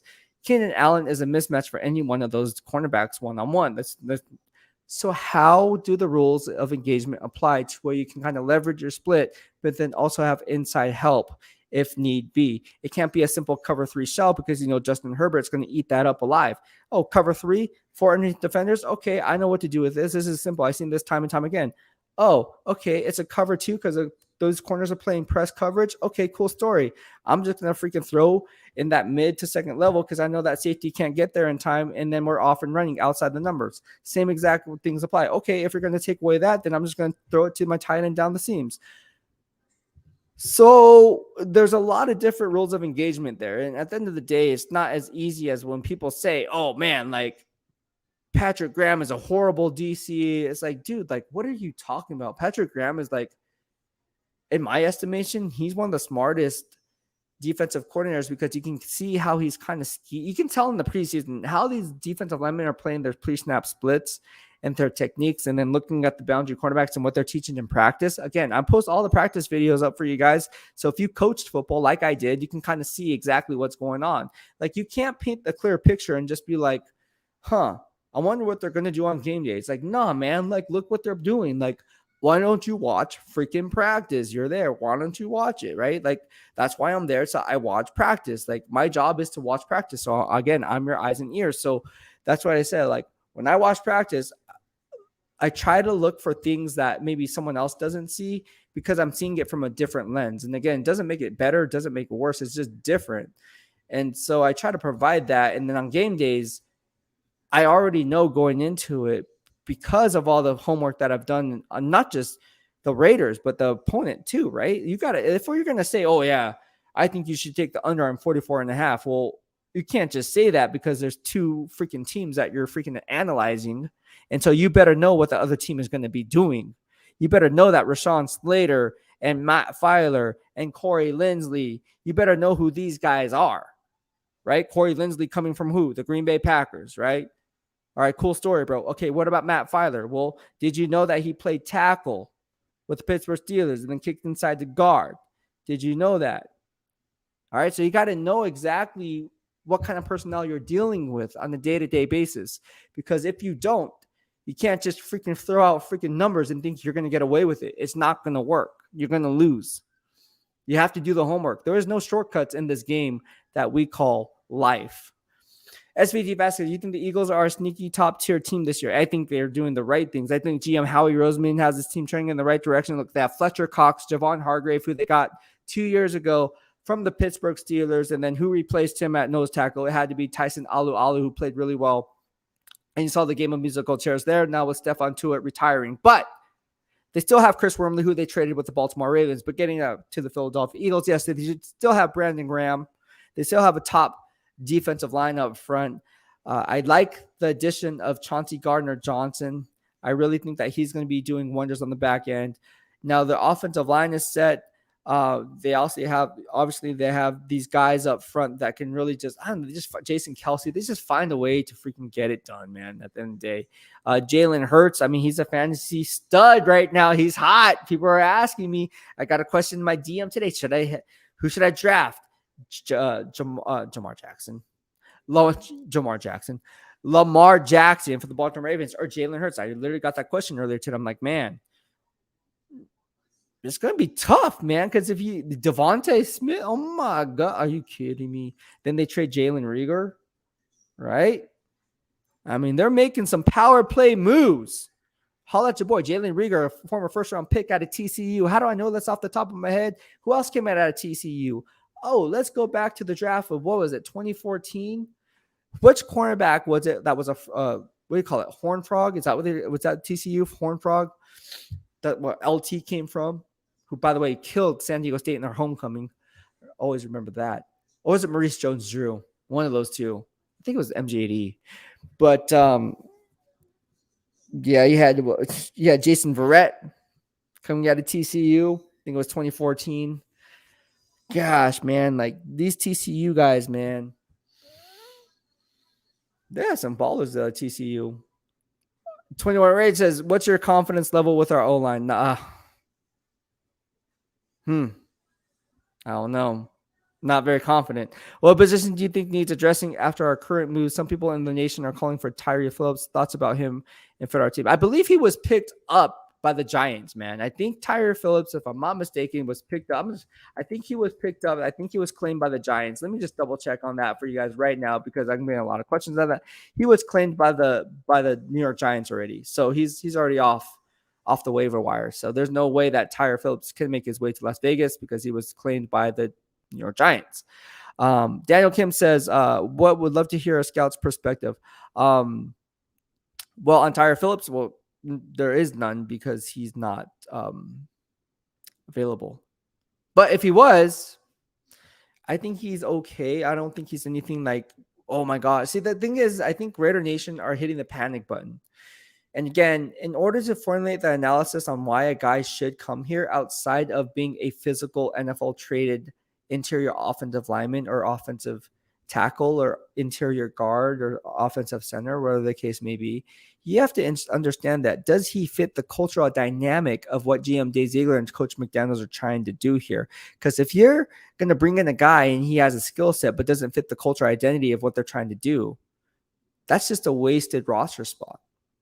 There's a lot of layers of the onion when you sign a player. And I think more than anything, it goes back to Josh McDaniels, what he pounds the table for with the media. You have to learn how to not lose before you can win, which means what? You have to be disciplined in football. You can't commit stupid penalties. You can't hurt the team by getting in fights, being flagged for unsportsmanlike conduct. You can't hit with the head or the crown of your helmet, or you can't lean forward if you're a running back with the crown of your helmet, because that'll be a 15-yard penalty, because the new rules are obviously for protection, safety purposes. And these things are going to hurt your team, and you'll end up losing, because the hidden yardage in between making those stupid errors is what's ultimately going to land the difference between victory and defeat. Because let's face it, 9 times out of 10, games are won by one possession, right? It only takes one possession, 7 points or less. That's where the difference lies, right? Unless you're a crappy freaking team where you're just like the laughing stock of the NFL and you get blown out and the point spread's at 14.5, home or away, doesn't matter. I don't know. JP says fun. Later, B-Dub, fun live. I had fun too. I can't believe I'm going on for an hour and 35 freaking minutes. It's great.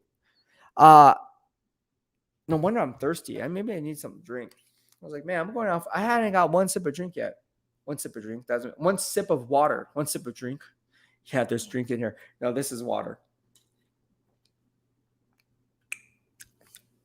Which is funny though. How do you like the Raiders facility since working for the Raiders? How do you like? I love it. I love the Raiders facility. One, if you watch my YouTube video today on practice, I was kind of caught off guard, and I tend to do this, and I apologize in advance. But it's kind of like my camera just kind of wanders when I'm doing the video. And it's because the backdrop of the mountains is just so picturesque. It's like it's coming out of like a Christmas card or something. It's like, yo, like it just, you look at practice and you're like, wow, it's so beautiful. There's no words that can describe how amazing that facility is. And I'm telling you right now, every time I go to the office, I enter the black gates, I do my Aloha kickoff video, giving you guys an inside look every single day. And I do that before kicking off practice. It really just shows you guys a different side of the fence, right? It's one thing to see it, on video, but it's another thing to kind of live it every day. And I hope I provide that insight for you guys, because I want to share this experience with you guys. Again, I do things a little bit different, right? Not better, not worse. It's just I like to take the time and show you guys what it's like, because I think maybe sometimes let's put it this way, you never want to take anything for granted. And so by me giving you a simple glimpse of what it's like to be there, if that's going to help some of you guys be like, man, to give you the kind of vibe, like, oh, I'm kind of with Beast, man. Like it's almost, I'm living it, right? Like when I do my tweets with my one-on-ones, a lot of you guys are saying, man, it's almost like I'm sitting there watching it from home, but I'm just visualizing as you're breaking down the plays. And, obviously GM Dave Ziegler says, hey man, obviously he liked these. Like, I like your O-line, D-line breakdowns. So obviously I'm on the right track, but this is the types of stuff that you're going to be wanting to expect from me, is to bring a fresh perspective to the table. And I wouldn't do it any other way, because at the end of the day, it's like, this is how I do business. I take great pride in my work. I watch a lot of game film outside of hopping on a live stream. So people who have been following me for years know that I really do watch 75 hours of film, because people will be calling me out, be like, okay, I want to grade on this game. Oh, I want to grade on this player. Boom, on the spot. I'll be like, okay, which play do you want? First quarter, second quarter, third quarter, fourth quarter. And so that's when people are like, oh, shoot. Okay. And then they go ghost and they go away. That's why there's not that many trolls here, but we still have all 32 NFL teams locked in here, because that's how we do our work. Yeah. But I love it. I love the Raiders. I love working and covering the Raiders. It's a blessing. It really is. And I always say everything happens for a reason. I talked to my parents about this the other day, and um, they asked me, how I'm doing out here. And, obviously they're from the Bay Area. And I said, I love it out here. And they kind of got the vibe like that I'm not going back. Because I told him, I was like, oh, how does it compare with the Niners from the Raiders? I said, honestly, it's hotter out here. I'm not going to sit here and lie. Like, we just got Costco ice cream. We just came back from Costco earlier, and we got that frozen ice cream, that you get, that $1.99 ice cream strawberry sundae. And the moment we stepped out, it was like melting. I was like, oh my gosh, I'm not used to this. But aside from the heat, it's really the same. Like, I'll put it this way. With the silver and black, there's a certain, like, I don't know how to explain that. I talked to Mike Haynes about it. It's just like there's a certain mystique about the Raiders that I just absolutely love. I don't know what that is, but there is something about the silver and black that just I can't explain it. I think once Raider fans know what I'm talking about. If you're not a Raider fan, or if you're not associated with it, like there's just something there, like that's like, you're in the right place. I don't know how else to explain it. I'm in the right place. Are you self-aware? Says, yo, Beast, welcome to the Raider Nation. What is your hierarchy in the AFC West? Appreciate your analysis and insights. Okay, so this is a great question, right? So I did some Twitter feeds and put out some fire tweets for you guys. I call them fire tweets because I fire off a series of tweets, and then I post threads below the topic of the tweet. And so what I do is I break it down by the AFC West breakdown. And I already talked about this. But if you don't follow me on Twitter, this is something that I like to discuss. I like to talk about different things and aspects when it comes to the AFC West. So when it comes to the AFC, I honestly think when you look at the roster from the top down, it's hard to go against the Chargers. Now, they don't have a fan base, but again, it doesn't matter because it's whoever's on the field, the best 11 will win, right? In every phase of the game. So to me, on paper, they're good. Now they lose JC Jackson. JC Jackson graded as a top 3 cornerback in my grading system for the last 2 years. Top 3. All right. Now you can kind of say, well, he shouldn't have been top 3 last year if Jair Alexander didn't get hurt and so forth, because Jair Alexander was graded freaking A, dude. Jair Alexander for the Green Bay Packers is a freaking monster. Really, really good. I mean, I graded every snap of him, but no, getting back to JC Jackson, if he's out, right, which I think he's going to be out, if I'm not mistaken, correct me if I'm wrong. All right, don't quote me on this, but if he's out against the Las Vegas Raiders, that's going to be huge for Devontae Adams and Hunter Renfrow and Darren Waller, simply because how many JC Jacksons are there? There's only one JC Jackson. And so I know you have Asante Samuel Jr. I know you have strong safety Derwin James, but Derwin James, although he's playing at a Pro Bowl level in my grading system last year, and I tweeted that stuff out, right? Check the Beast receipts. I tweeted that stuff out. I think it was yesterday or maybe even today. Derwin James struggles, all right, with a slot wide receiver. So for me, I would kind of create a matchup to where Hunter Renfrow is matched up on Derwin James, because although Derwin James has the height, weight, speed to play any position on the football field, I mean, heck, the guy could be a linebacker if he wanted to, just beef up a little bit, right? He's not like a Jonathan Abram where it's like, okay, can he play linebacker? It's like, no, Derwin James can definitely play linebacker. He has the physique to fill out.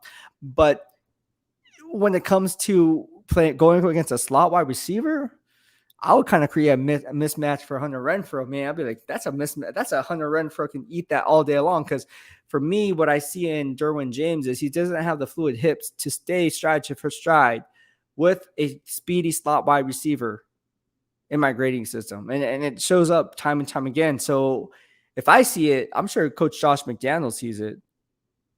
I'm sure he's going to try to scheme it up some way, somehow, where you see Hunter Renfrow on Derwin James. Because again, what Stokely likes to do is he's very aggressive, and he disguises his cover shells very well. He did it with the Rams, and he's doing it with the Chargers, right, before becoming the head coach. For me, it comes down to this. It comes down to the Chargers. The Broncos are always going to be relevant, right? They have the best secondary in the NFL. last year in my grading system, thanks to Justin Simmons, Kareem Jackson, obviously Pat Surtain there. Kendall Fuller was a huge liability for them. I think they signed him to a 1 year, $9.5 million contract coming from the Chicago Bears because Ryan Pace had to free up some cap space. Made a video on this. See, I cover all 32. How do I know that? Go look it up. I'm telling you, I cover all 32. You have to know that if you're going to talk about the Raiders or the team you're covering, you need to know the dynamics of the other 32. Kyle Fuller was a huge liability for Denver, by the way. And he just doesn't have that second gear like he did back when he was a rookie, back when he was a Pro Bowl player, coming out of Virginia Tech, was it? So Kyle Fuller, but Pat Surtain said he was going to be a beast, said he was going to be a Pro Bowl player, said he was better than Trayvon Diggs. Still believe he's better than Trayvon Diggs. Trayvon Diggs, everyone's Trayvon Diggs this, yeah, he gets interceptions, but dude, that guy gives up so many big plays. It's ridiculous. So for me, it's almost like I want the sound. I would rather have the fundamentally sound cornerback who still gets picks than a guy who gets picks and is not fundamentally sound. Not saying that Trayvon Diggs is not fundamentally sound, but he does give up a lot of big plays. In my grading system, does not lie. But again, when it comes to the Raiders, I think they have the opportunity to win the AFC West. Ultimately, if I'm being quite honest with you guys, I think right now, because of the offensive line, I am not going to go ahead and say that, simply because the Chargers have one of the best front sevens in the NFL, and that team on offense is just too high powered, especially with that offensive line that GM Tom Telesco is building up there with them. So again, GM Tom Telesco comes from the Ryan Grigson, Bill Polian tree, and so he's running things his way and doing a really good job. You guys got to remember, a lot of these Alabama Roll Tide Roll offensive tackles are behemoth offensive tackles. So even though they're getting very well coached up by Nick Saban, it doesn't necessarily always translate to the NFL, and it's just one of those things, man. You know, the speed is different, the strength is different, the fundamentals are different, the techniques could be a little bit different. So all in all, you guys got to remember, GM Tom Telesco reached for a guy by the name of DJ Fluker, if you guys remember, and then they tried to kick him inside the guard, and that didn't work out. So he was a first-round pick early on as well. And Tom Telesco went on record saying that was the best guard. They, rare size, height, weight, speed. Go look it up. Go look at the transcripts. I remember this, and that's why when analysis when draft comes around, in my mock drafts, that's why I beat Mike Mayock or Mel Kiper or Todd McShay. I beat all these guys, all the Charles Davis, 2 years in a row running. And now I've been in the top 3 for the last 7 years. So, and I like to go up against the best. I don't like to go up not against the best. So I pick the best ones out. And the Beast Receipts check out because it's all on Twitter. It's all on my newsletter. It's all timestamped. I can't say I didn't say it or did say it. It's there. So that's what I like to do. And so like when I talk about the AFC West specifically, when it comes to the Chargers, the Raiders, the Chiefs, I think the Chiefs, a lot of people are picking the Chiefs. I'm not picking the Chiefs.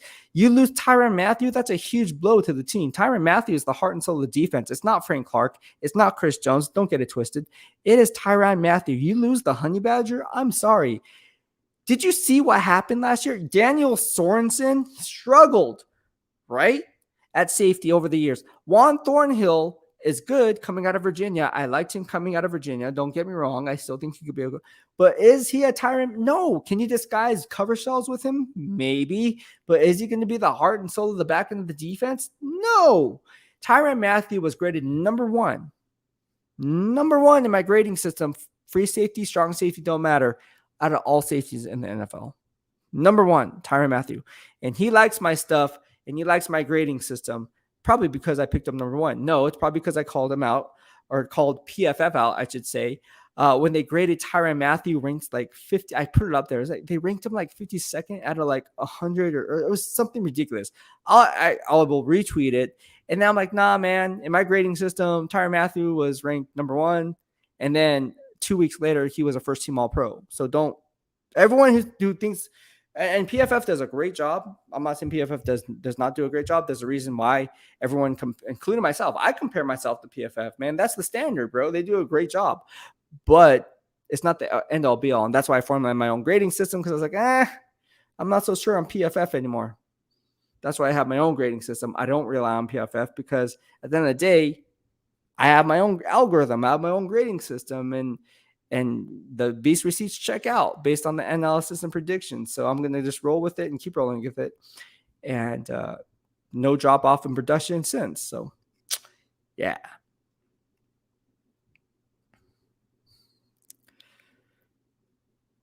All right. So George says Beast is no Kyler Murray. He watches film. Oh my gosh, that's hilarious. That is funny. That is true though. You know, that was funny. I was talking to, I'm not going to put names out here, right? But I think guys can put two and two together on who my boys are. And, you know, we're talking about Hall of Fame players. You're talking about people who won these prestigious awards as executives and so forth. But, or current GMs or, you know, whatever the case may be, scouts, former scouts, current former GMs. It's funny because I had a conversation with one of my friends, and he said the same things. Like, dude, like, isn't that crazy that you have to put a clause in there and like here you are, you don't get paid nothing, and you watch way more game film than Kyler Murray does. Yeah, I mean, literally, how do you watch 4 hours of game film a week? I watch. Are you kidding? That is a joke. 65 to 70 hours a week is what I watch, and that's on the low end. If I'm being quite honest with you guys, I probably watch 80 to 90 hours of game film a week, and I say that, and I don't say that lightly. And the reason for that is because, again, in order for me to formulate analysis or even have the respect, right? If you're going to criticize or praise a player, you better have the respect to grade, to sit down and grade the snap, not the box score. Oh, this guy had 3 sacks. Damn, wow, what a monster he is.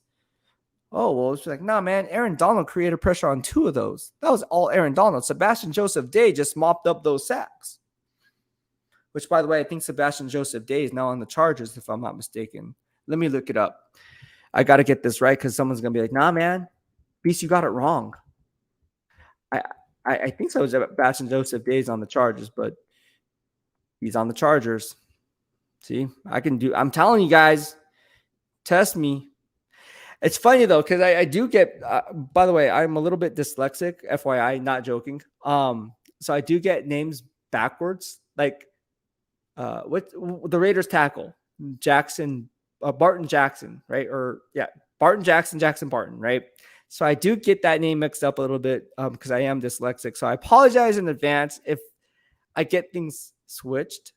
It's because it's a learning disability that I deal with and have been dealing with since high school. Daniel Kim says, given that comment on watching film, what does a day look like for an NFL beat writer?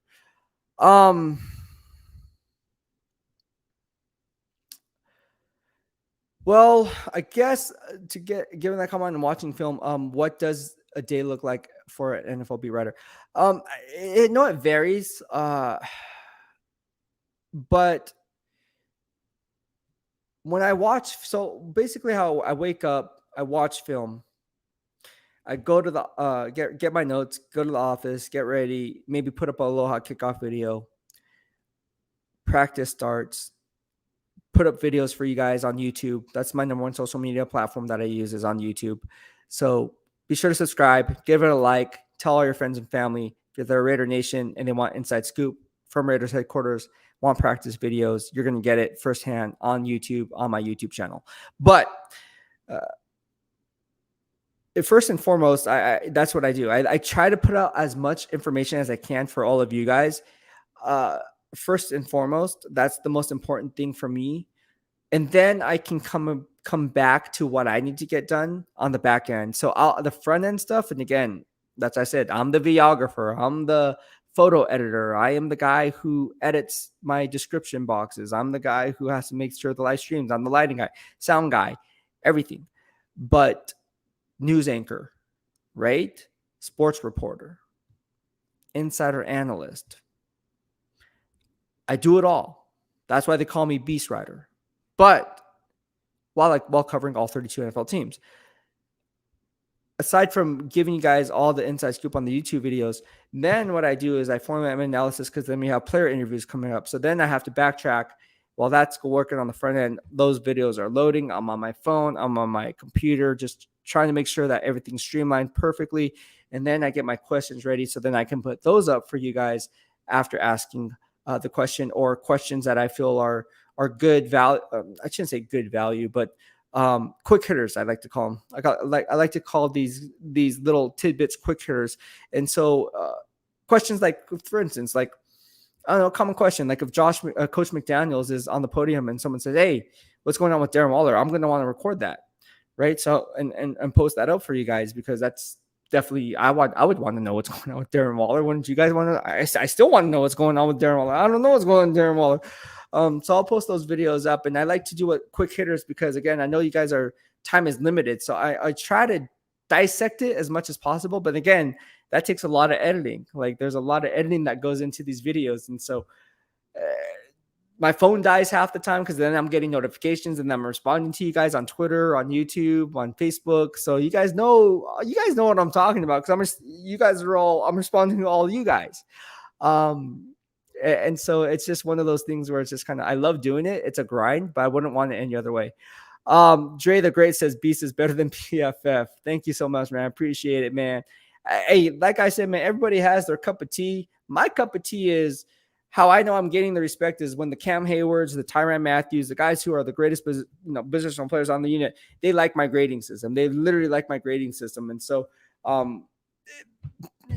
yeah, hearing things like that from the guys at the top, I mean, that's enough for me to know that I'm on the right track. Because if I wasn't, they wouldn't be giving me that type of love. So, and again, my system is not the end all be all. I mean, it's not like, oh man, like they're wrong because it's not like that. It's just different. Like, I think everybody should be able to have their own system, and then you have a brain, use it. Like, dude, like, don't rely on PFF or any other type of algorithm to formulate your analysis. Like, if you know how to watch film and you think this player is good, but then PFF thinks that player is bad, then that should be a red flag for you to go ahead and do something about it. And by doing something about it, be like, maybe you should learn how to run the grades, because you're probably seeing something that maybe someone else doesn't, and maybe someone else shares the same opinion as you. But then it goes both ways too, right? Like, so yeah, I don't know, but I would definitely agree that mine's better than PFF. I'm joking. George says Beast become a draft scout for the Raiders. The scouting thing has always been one of those things where it kind of piques my interest. Again, the question was asked, would I be a scout? And I talked to Connie Carberg, who, obviously, if you guys don't know who Connie Carberg is, she's the first NFL female scout. She's a pioneer. She's definitely a good listen and so forth. Connie was, I talked to Connie about this too. And on the live stream, I said, a question was asked to me, how do I say that? Non-traditionally, just joking, but not joking. Like, hey, Beast, would you ever consider being a scout? And I'm like, I don't know, man. It's a lot of travel time out, and I got to work out, bro. He's like, yeah, you got to you can get your workout in, but you kind of have to tailor back on that. And the next question he asked, he's like, do you have a family? I said, no. He goes, you're perfect for the job. I'm like, dude, I knew it, dude. Like, the grind is real, man. The grind is real. And I'm not saying that I wouldn't do it, because it does pique my interest. I'm not going to sit here and lie. If the opportunity did come, I would definitely take that into account, because that would be kind of cool to be a scout. I think it'd be cool to be a scout, but there's a lot of grunt work involved in that. Like you're not going to the Pac-12s. You're not going to the SECs. You're not going to the Big Tens. You're not going to the Big 12s. You're going to the Furmans. You're going to, what formerly known as the program does no longer exist, the Hofstra. Hofstra program was dope. They had Lance Schulters coming out of Hofstra. They had Marquise Colston coming out of Hofstra. Giovanni Carmazzi came out of Hofstra. How come Hofstra no longer exists? Didn't Dave Fiore come out of Hofstra too? Number 74 for the San Francisco 49ers. I think Dave Fiore did go to Hofstra. Offensive lineman. Correct me if I'm wrong. I'm a sponge for knowledge. I like learning. I love learning. Like is it's not. I love learning. Like I love draft. I love scouting players. I love evaluating talent. I love being wrong because when I'm wrong, that makes me work 10,000 times harder to get it right because I'm a perfectionist. I want to get it right 100% of the time. Not joking. That's the competitive nature in me. I am very competitive. I hate to lose. Hate's a strong word. I hate to lose. Hate to lose at anything. I don't lose. I win. I don't like losing. That does not involve my vocabulary. I do not lose. I win. I'm very competitive that way. I am very competitive. You tell me I can't do something, I'm going to prove you I can do it. And then I'll prove it I can do it better than you, and I'll prove it. I'm just that dude. I'm that. You challenge me, tell me I can't do something. People challenge me. Oh, you're too small to do this. Oh, you're too short to do this. Oh, you can't. You're too old to do this. Like, nah, man. Check, check, check, check, check. Here I am today.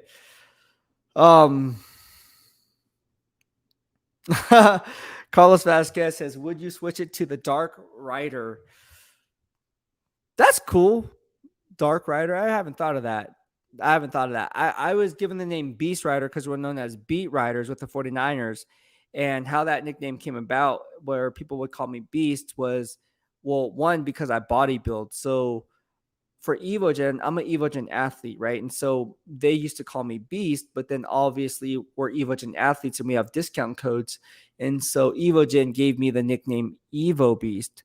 Well, once people with the 49ers, when I started covering the 49ers, and obviously you guys know how I gave even the coaches and the people on the staff, they wanted, online dieting and coaching programs and so forth. And you guys know I was doing that on the side. So they asked what supplements I take. Obviously, I was with EVOGEN. So EVOBEAST came about, right? And so then from there, obviously, the beat rider thing came because we're known as beat riders. And the fans said, no, you're the beast rider because of your gains both on the field and off the field. And Beast Rider kind of stuck. And I didn't really like Beast Rider, to be honest with you, because my parents actually didn't like it because they're very religious and that they said it connotated with the devil. But then, the Niners are like, oh, no, that's not what it means. You can't choose your nicknames, which is kind of true. You can't choose your nicknames. Nicknames are earned, never self-given. And so that nickname was given to me. And that's why when I tell people, I prefer being called Beast,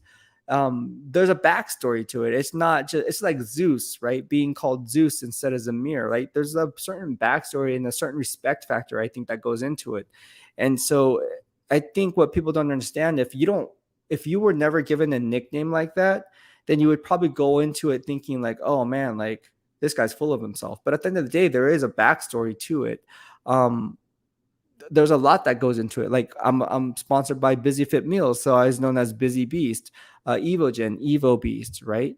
Beast Rider, right? So I mean, all these things come into play because outside of what I do, just covering the Raiders, I bodybuild as well. So I'm known as Beast. Like that's what I'm known as. Like they don't call me Ryan. Niner fans don't call me Ryan. They call me Beast or Beast Rider. So it goes hand in hand. But I'm sure it'll catch on. But Dark Rider, that's cool too. I could be Dark Rider. I could be Beast Rider. A guy at the gym knows me as Beast Rider. He's a Raider fan. I tweeted this out earlier. I was working out my back at EOS over here on St. Rose, and he's like, you cover the silver and black? I said, yeah. He's like, nah, man, your nickname is Silverback because your back is shredded. So I've been called Silverback now, Dark Rider, whatever the case may be. It's all good. I'm down to be called whatever you guys want to call me. G King said, how did you come up with your grading system and what are your metrics? I don't give up the algorithm. I'll just say that it was developed by myself, a former player, an NFL coach, and a former NFL executive. So all those into play. And these are like, you're talking about like the best of the best, right? And so I actually made the algorithm. They told me, and they actually taught me what to look for on film. From there, I formulated my grading system, and then boom, there you have it. So obviously, I'm not going to give away the algorithm because I'd be crazy. And you would have to pay me thousands of, not joking, millions of, like, was it Dr. Evil? Jay the Great says, Beast, when you need to pick up the Raiders' first round picks from now on. Hey, man, if you check my Beast receipts, they checked out. I said number 4. They should have went Devin White. I said number 4, Devin White over Clay Farrell. Check the Beast receipts. I said that.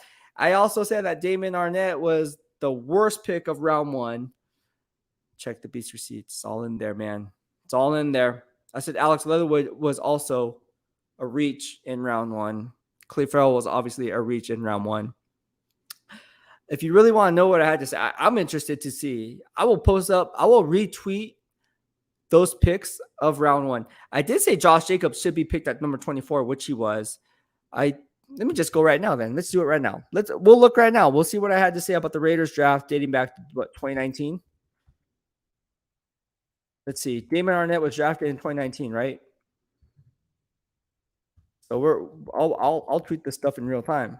Because I like, if I'm wrong, I'm wrong. If I'm right, I'm right. Oh, Damon Arnett 2020, excuse me. Worst pick. Look, April 24th, 2020, I said best value pick was CeeDee Lamb, Cowboys. Worst pick, Damon Arnett with the Raiders. Best trade-up selection, Tristan Wirfs with the Bucks. Worst trade-up selection was Brandon Ayuk. I explained why. BPA pick was Patrick Queen for the Ravens.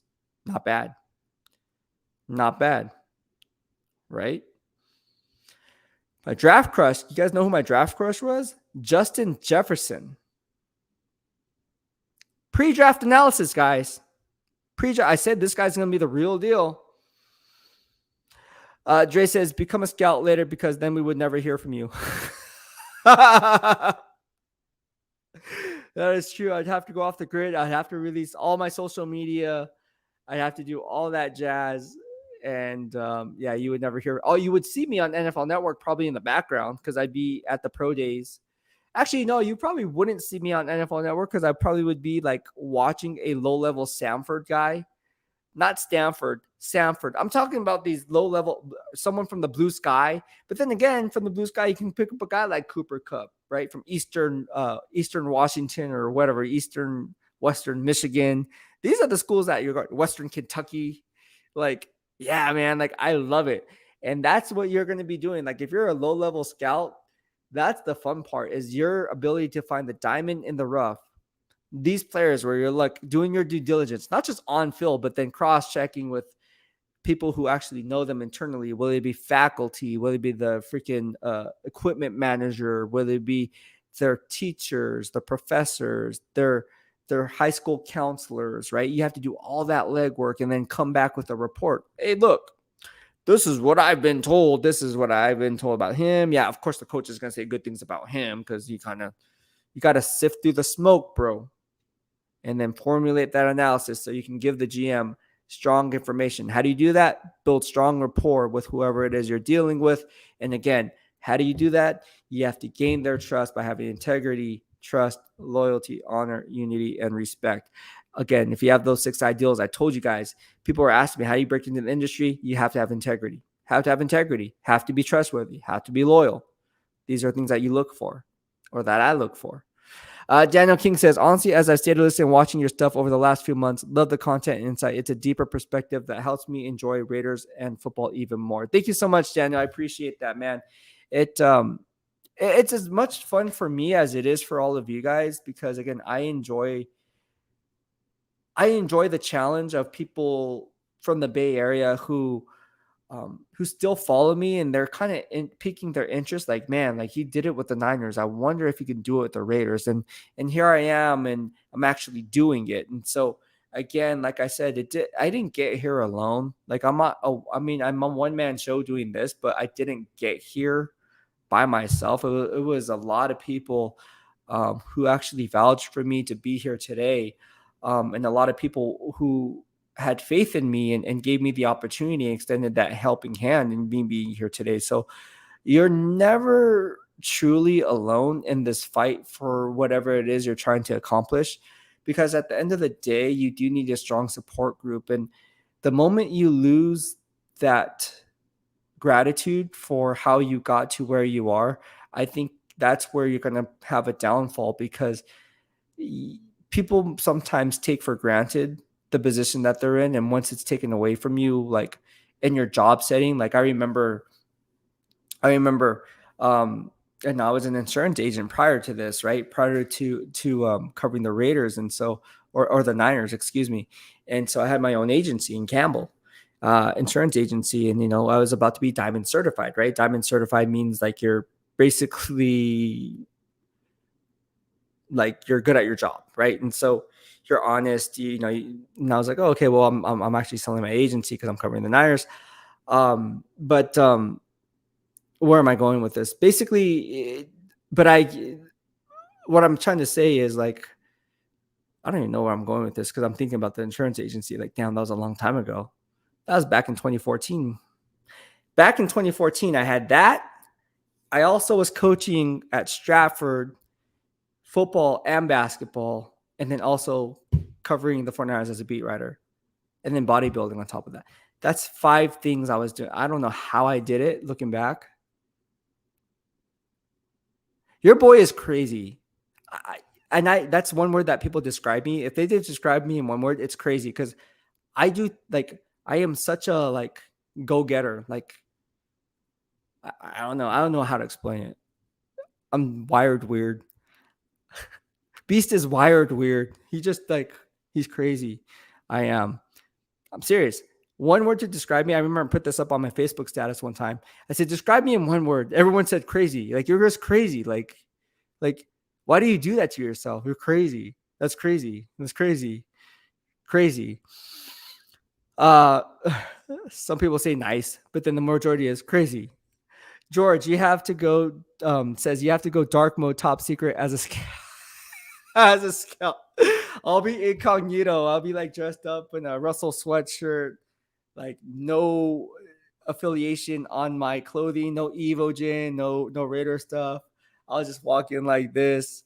But it's hard. I'm only 5'5". I'm like, I'll probably be the shortest person there. And they're like, who is this guy? Like, is he supposed to be in the stands or what? Like, is he supposed to be on the field? Like, what is this guy doing? That is funny. That is funny. Niners fans wanted me to be a scout for the Niners too over the years. And that's like, I don't know. There's a lot. I'm telling you, it's a lot of travel time. It's a lot of sacrifice. But if the opportunity came up, I don't know. I may have to consider that. Because at the end of the day, it's basically what I'm, it's very intriguing to me, the scouting process.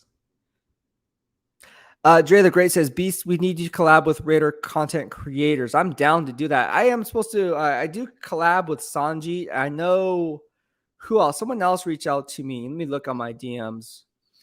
Let's see who we have another content creator here that reached out to me. He's pretty big. Samoan Raider on YouTube. I know he follows me on Instagram. He's pretty big. I was told we followed each other back on social, and I follow him on YouTube. But he's pretty big on YouTube. I would like to collab with him, but he never reached out to me on that. Sanji, obviously I collab with him. There's another guy who sent me a DM. Let me find it for you guys. Oh, Raider Cody. Obviously, he's huge. Yeah, Raider Cody reached out to me, and I guess we're supposed to be doing. Or he wanted me to talk to some collab or something like that. So the collabs are coming through with these big Raider content creators. So it's one of those things where it's like, yeah, that's cool. We're just gonna have to see how this one plays out. Because at the end of the day, man, it's one of those things where it's there's so much going on. I still have interviews that I have to get going with all of you guys, so it's going to be interesting. And I'm reaching out to every single person because I have interviews that people want interviews, and so like I want to do that as well. So stay tuned for that. Check your DMs. I said on Twitter, I was like, just check your DMs. I got you guys. Danikid's facts, very great about collabing. It'd be a great show. Yeah, I think so. I love collabing with people, man. I'm all about the good vibes only here. G King says, do you consider yourself a Raiders fan? I do not. I do not consider myself a Raiders fan. If you're in the NFL media, that's rule number one is you want to separate yourself from professionalism.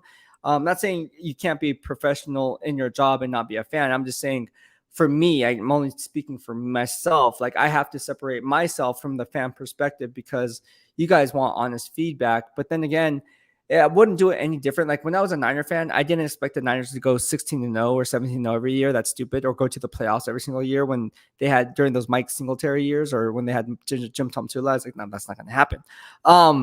It's just not going to happen. I'm sorry. Sorry, not sorry. So I always kept it 100. So nothing really changed, but I am not a fan of any NFL team. I give it straight one way or the next. But do I want the Raiders to do well? Obviously, right? The question was asked the other day. Do I want the Raiders to do well? Absolutely. Why? Because when they do well, I do well. When they don't do well, I don't do well. So of course I want the Raiders to do well, right? Like that's kind of common sense. Like why would and here's another thing. You're covering the team. Why would you not want the team to do well? Like not saying you're a fan of the team, but just psychologically, why would you root against them? Like that's just weird logic to me. I don't know.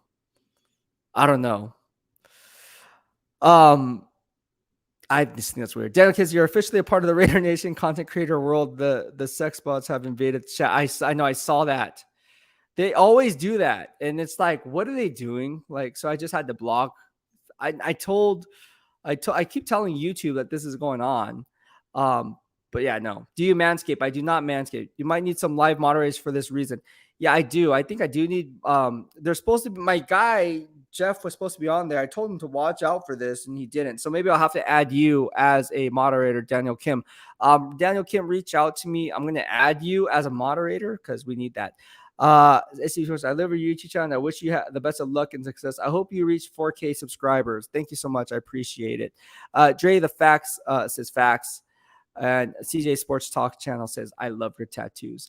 All right. I think that's going to end this live stream. We've been on here for how long? 2 hours and freaking 15 minutes. Holla at your boy. We did a really good job talking all things silver and black. I hope you guys had a fun live stream. I know I did. I have to go eat dinner now because I'm hungry. And we went to Costco. So I'm really eager to see what kind of Costco gains I'm going to get myself into. But I just want to say mahalo to each and every one of you guys. You guys have been so great. This live stream has been awesome. Give it a thumbs up. And if you guys don't mind, after the stream ends, share it to all your family and friends. Because again, once it's live and it ends, you can still rewatch it and replay as if it's a podcast because that's what YouTube is all about. So again, thank you so much. And mahalo for the love. You guys been nothing but good vibes only.